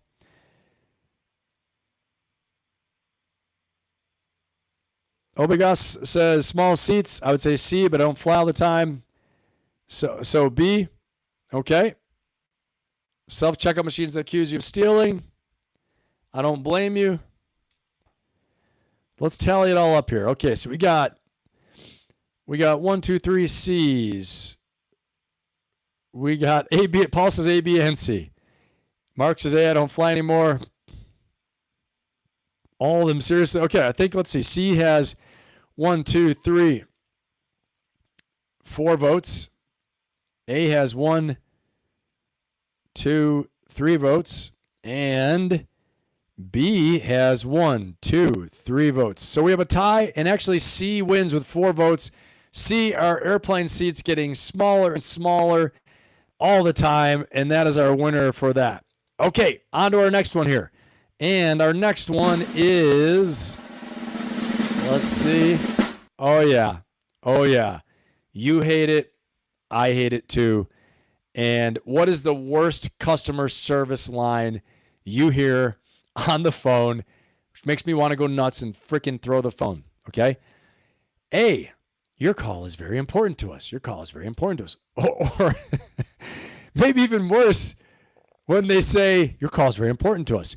Please tell us what you're calling about. And you say it, and they're like, and they make you do it again, make you do it different. We cannot help you with that, but we can help you with, say, this or that or this. You're like, well, it's this. Well, we cannot help you with that. And you start going, representative.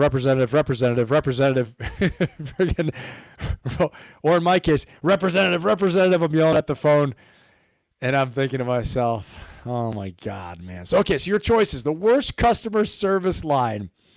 A, your call is very important to us. B, we are experiencing unusually high call volume, and you know you're dead. When you hear that, you know you're freaking dead. You're staying on the phone for an hour, 45 minutes, an hour, maybe 2 hours. You're doing the dishes, you're folding clothes, you're doing work, you're leaving the phone sitting there. You're plugging the phone in. We're experiencing unusually high call volume, and you're dead meat, okay?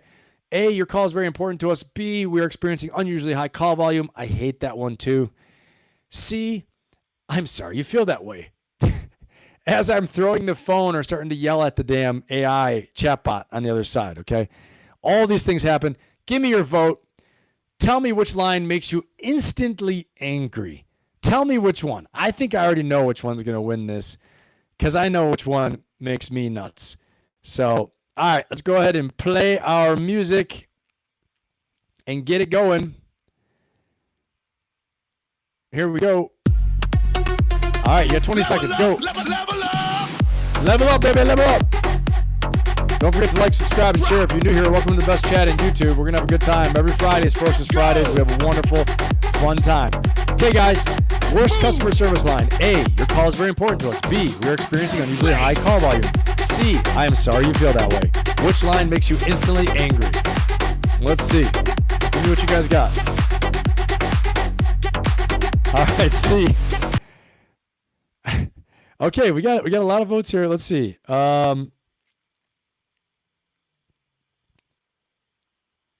Okay, bye, Pumpkin. Have a good one. Let's see here. All right, A. A, your call is very important. We got an A vote. You repeat the thing 100,000 times. The guy on the telephone doesn't know what you're talking about. That's it, the Diamond Dog. I hate that. Paul, Indiana scam calls. I actually have fun with them, telling them to sell me why I need your help. I hit 0,000 times and hope that works. Okay, the Diamond Dog, A. Robin, A. Lisa, A. A's got a lot. Freedom, B. Okay. Yeah, B, I hate too, Freedom. Lady Ann, A. Garen Bear, A. Paul, A. Your call is very important. You know you're dead meat. You know you're dead when you hear that. You're just like, it's going to be a nightmare. I think A is the biggest winner. I'm sorry you feel that way. C. Ruby says C because no, you don't. Hey, awesome, Paul. Let's do it. All right, guys. A is the winner. Your call is very important to us. That line makes us all very, very angry. Okay, give me a 1 in the chat or give me a fire symbol if you guys are having fun right now. If you guys are liking this and you're having fun, give me a 1 in the chat or a fire symbol. I want to see where we are at, and we are getting ready for our next one. And our next one is the biggest modern scam. The biggest modern scam. And here it is. Are resort fees a scam? Okay. Our resort fees a scam. They tell you hotel's $100 plus a daily $25 resort fee or $40 resort fee. You're like, how is this? How is this freaking possible? But then you're there, you're stuck, nothing you can do. What you can do? Go home? You're stuck. You have to pay it. They lie. It's a scam. Total freaking scam. Awesome, Matt. I appreciate it. I appreciate it, Freedom. Thanks, Phoenix. Thanks, Jasmine. Thanks, Paul. Thanks to Diamond Dog. Thanks, Garen Bear. Taxes, too. Yes. Thanks, Mark. Awesome. I'm glad you guys are having fun. I'm having fun, too. This is great. Okay, here we go. Here are our choices. The biggest modern scam. A, hotel resort fees. B, ticket convenience fees. Ooh. C, paying extra to remove ads from a service you already paid for. We talked about this, right? Freedom, I think you brought that up. We have a subscription, and they make you pay ads. You have to pay extra to remove it, okay? So again, the biggest modern scam. A, hotel resort fees. B, ticket convenience fees. C, paying extra to remove ads from a service you already pay for, okay? I'm going to roll the music. You guys put the vote in. Let's see where we stand. Here we go. All right, let's do it. Clock strikes 12, the city's bleeding. Clock strikes 12, baby. Okay. Again, A, hotel resort fees. B, ticket convenience fees. C, paying extra to remove ads for a service you already paid for. Let's see what you guys think. All right, almost there in 5 seconds.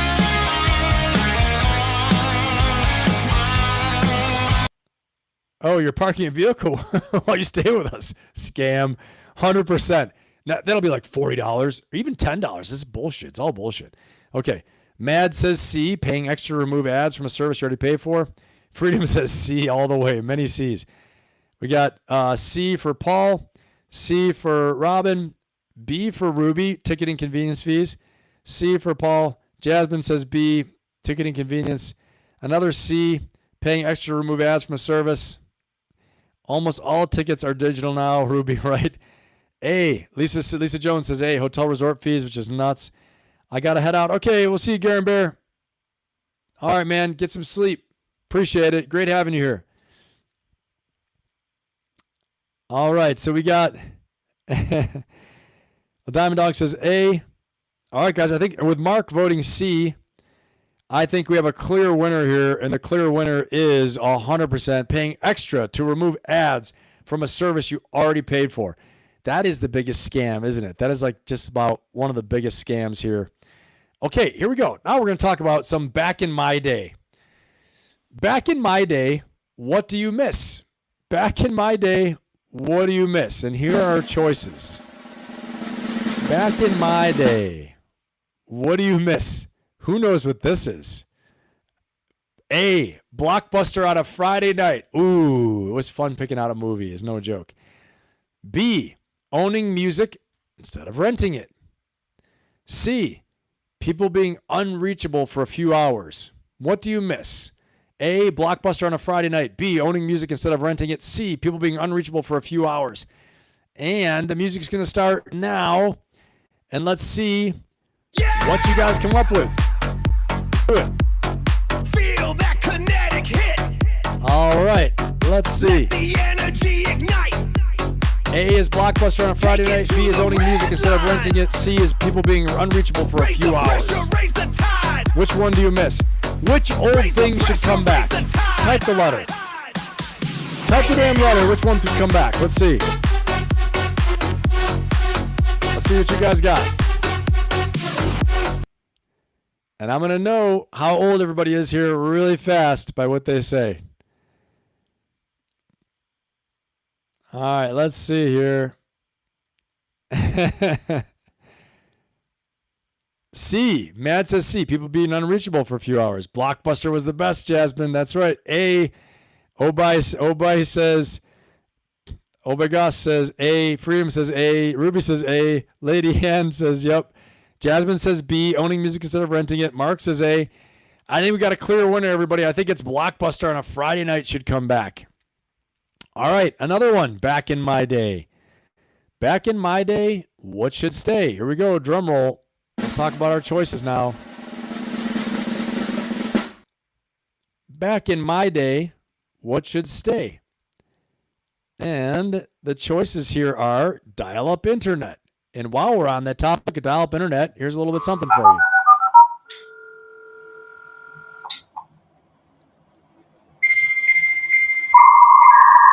And that is what it sounds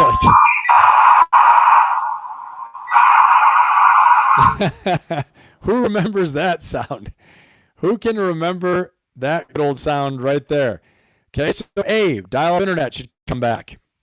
B, printing MapQuest directions. C, rewinding VHS tapes.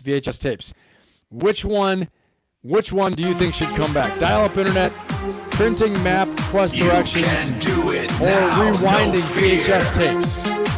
Which one? Well, actually, not should come back. Which old problem should never return? I got it wrong. What? I'll get it. I said it wrong. What should stay dead? What should stay dead from back in my day? A, dial-up internet. B, printing MapQuest directions. C, rewinding VHS tapes. Which one should never return? Which one should stay dead and not make a comeback? Internet, old internet, MapQuest directions, rewinding VHS tapes. Tell me, I said it wrong. It's almost a 4-hour Benathon. I'm getting smoked a little bit. Let's see. Here we go.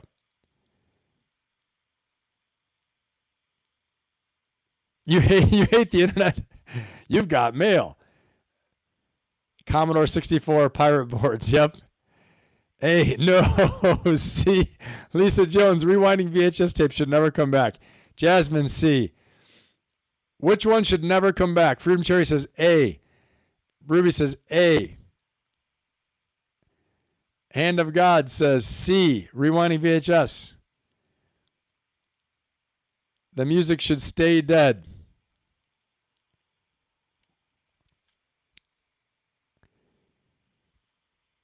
C. Oh, then I choose A. Okay, sorry, I had the wrong one. Okay, which one should stay dead? Dial-up internet, printing MapQuest directions, rewinding VHS tapes. Okay, so now we have A will never return. We use the rest of our VHS tapes for target practice. They're never coming back. A, Freedom Cherry A. Okay. Pitsy says many hearts. All right, I think at A, dial-up internet, everybody says is a done deal. No one wants to see that ever again. I don't blame you. All right, and here we go. Why is this still a thing? Why is this still a thing? Okay, and let's see. Why is this still a thing? I don't think I have a... A, daylight savings time changes. B, printer ink costing more than the printer. C, passwords that need a capital letter, a number, a symbol, a poem, and your firstborn child. Which one makes the least sense? A, daylight savings time changes. I don't get it, honestly. B, printer ink costing more than the printer. C, passwords that need a capital, a number, a symbol, a poem, your firstborn child, and your social security number, too. Okay, which one makes the least sense? All right, let's go. I'm going to play the music, make your vote, and let's see what we got.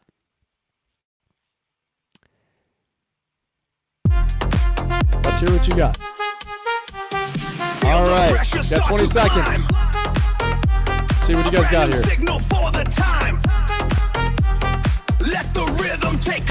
Okay, Jasmine says A. Ignite the fire in your soul. Daylight savings time makes no sense. I agree. That shit was slow as up. I hear you.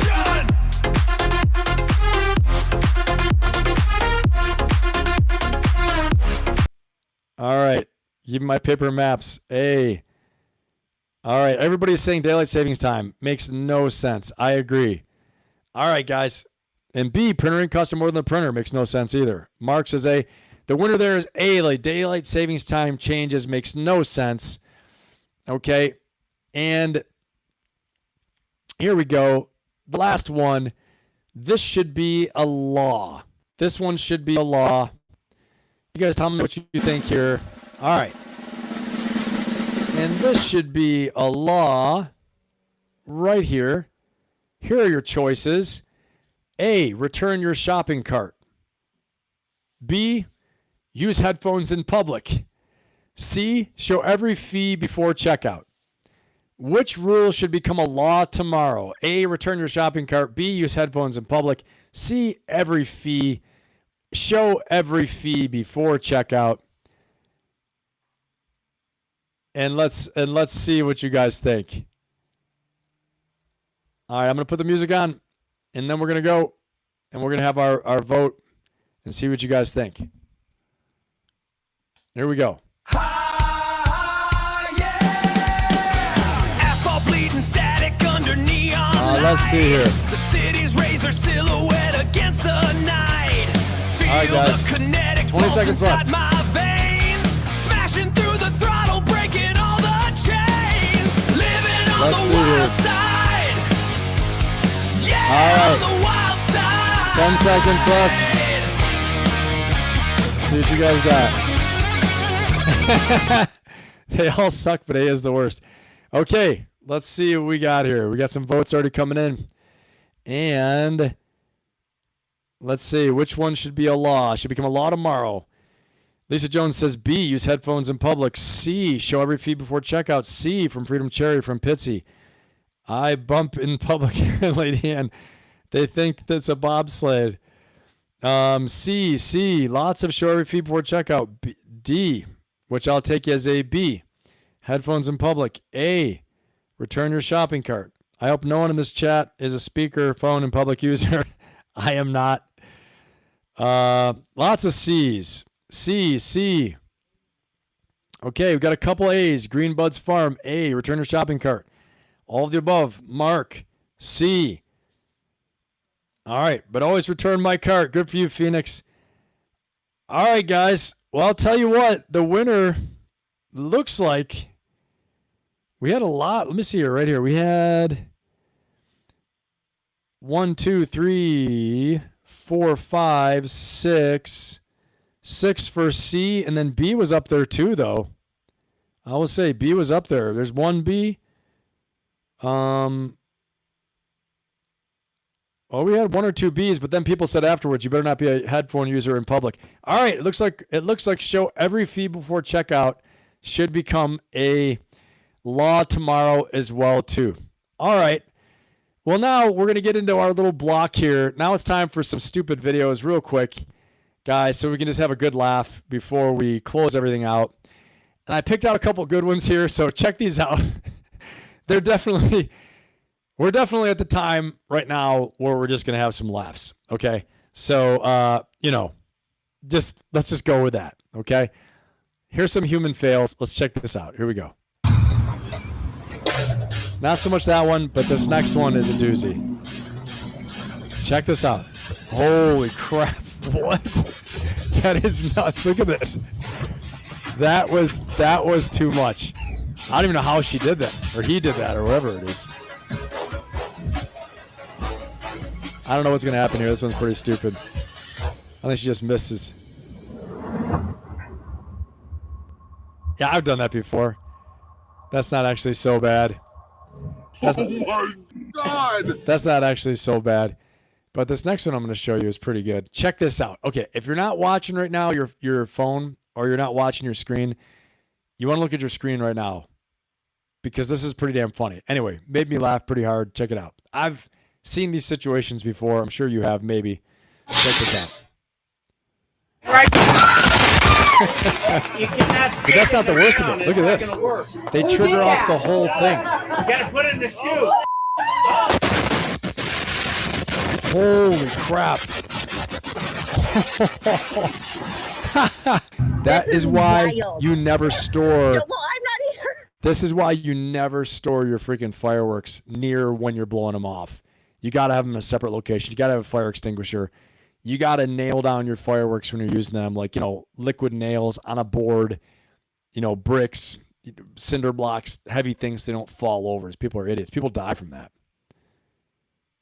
I gotta get in and dry my hair. What is this? Your truck, Michelle!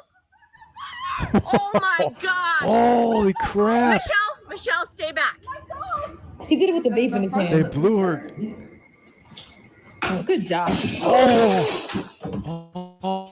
Oh my God. Damn, I broke my own TV, bro. Oh my God. 3, 2, what the 1, go. This is stupid. Oh, he made it though. He made it. No. Come on. Yeah. Oh. He made it.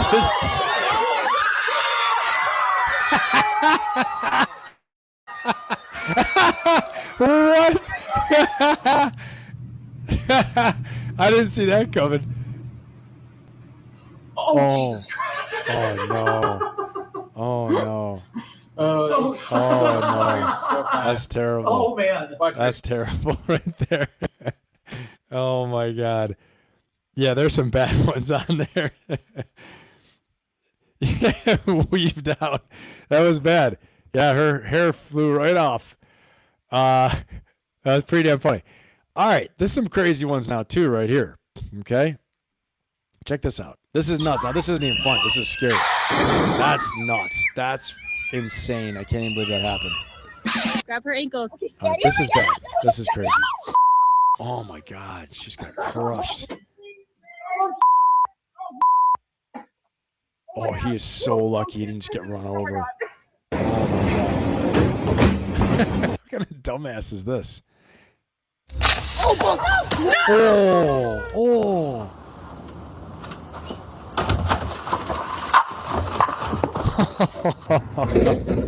Ooh.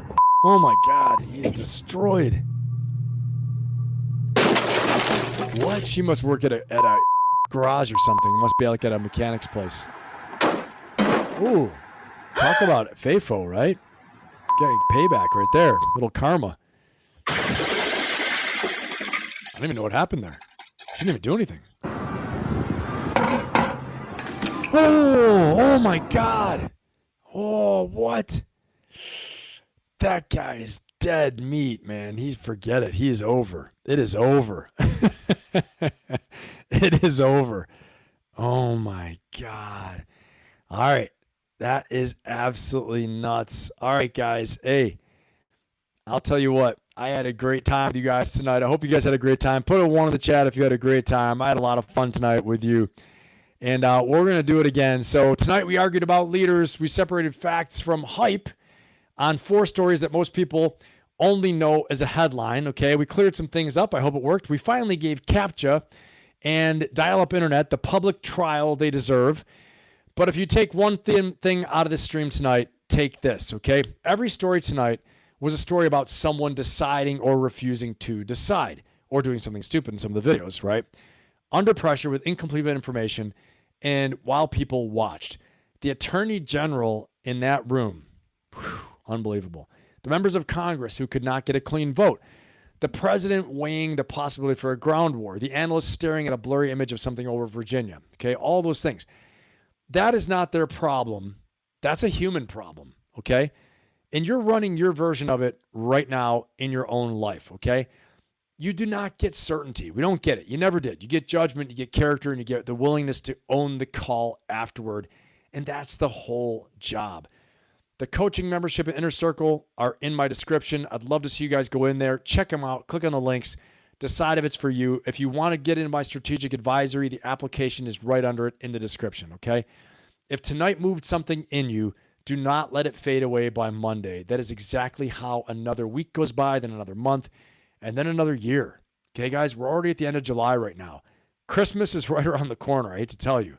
All right, what are you going to do between now and then? Are you going to make a breakthrough? Are you going to get unstuck and get it done? I know you can. Okay, join me. It's going to be awesome. Life is hard. Leadership is harder, but we know laughter makes them both survivable. And I hope you had a great time tonight. I had a great time. So stay strong, stay motivated. keep asking better questions than the algorithm wants you to ask. All right. Be a ferocious optimist, live on fire, make yourselves better, make the world better. Have an amazing, amazing weekend. Okay. And I'll see you guys all back here on Monday night. And like I always say, go get yours. I'll see you all soon. Take care. Go get it, baby. Been a total great time. Thank you.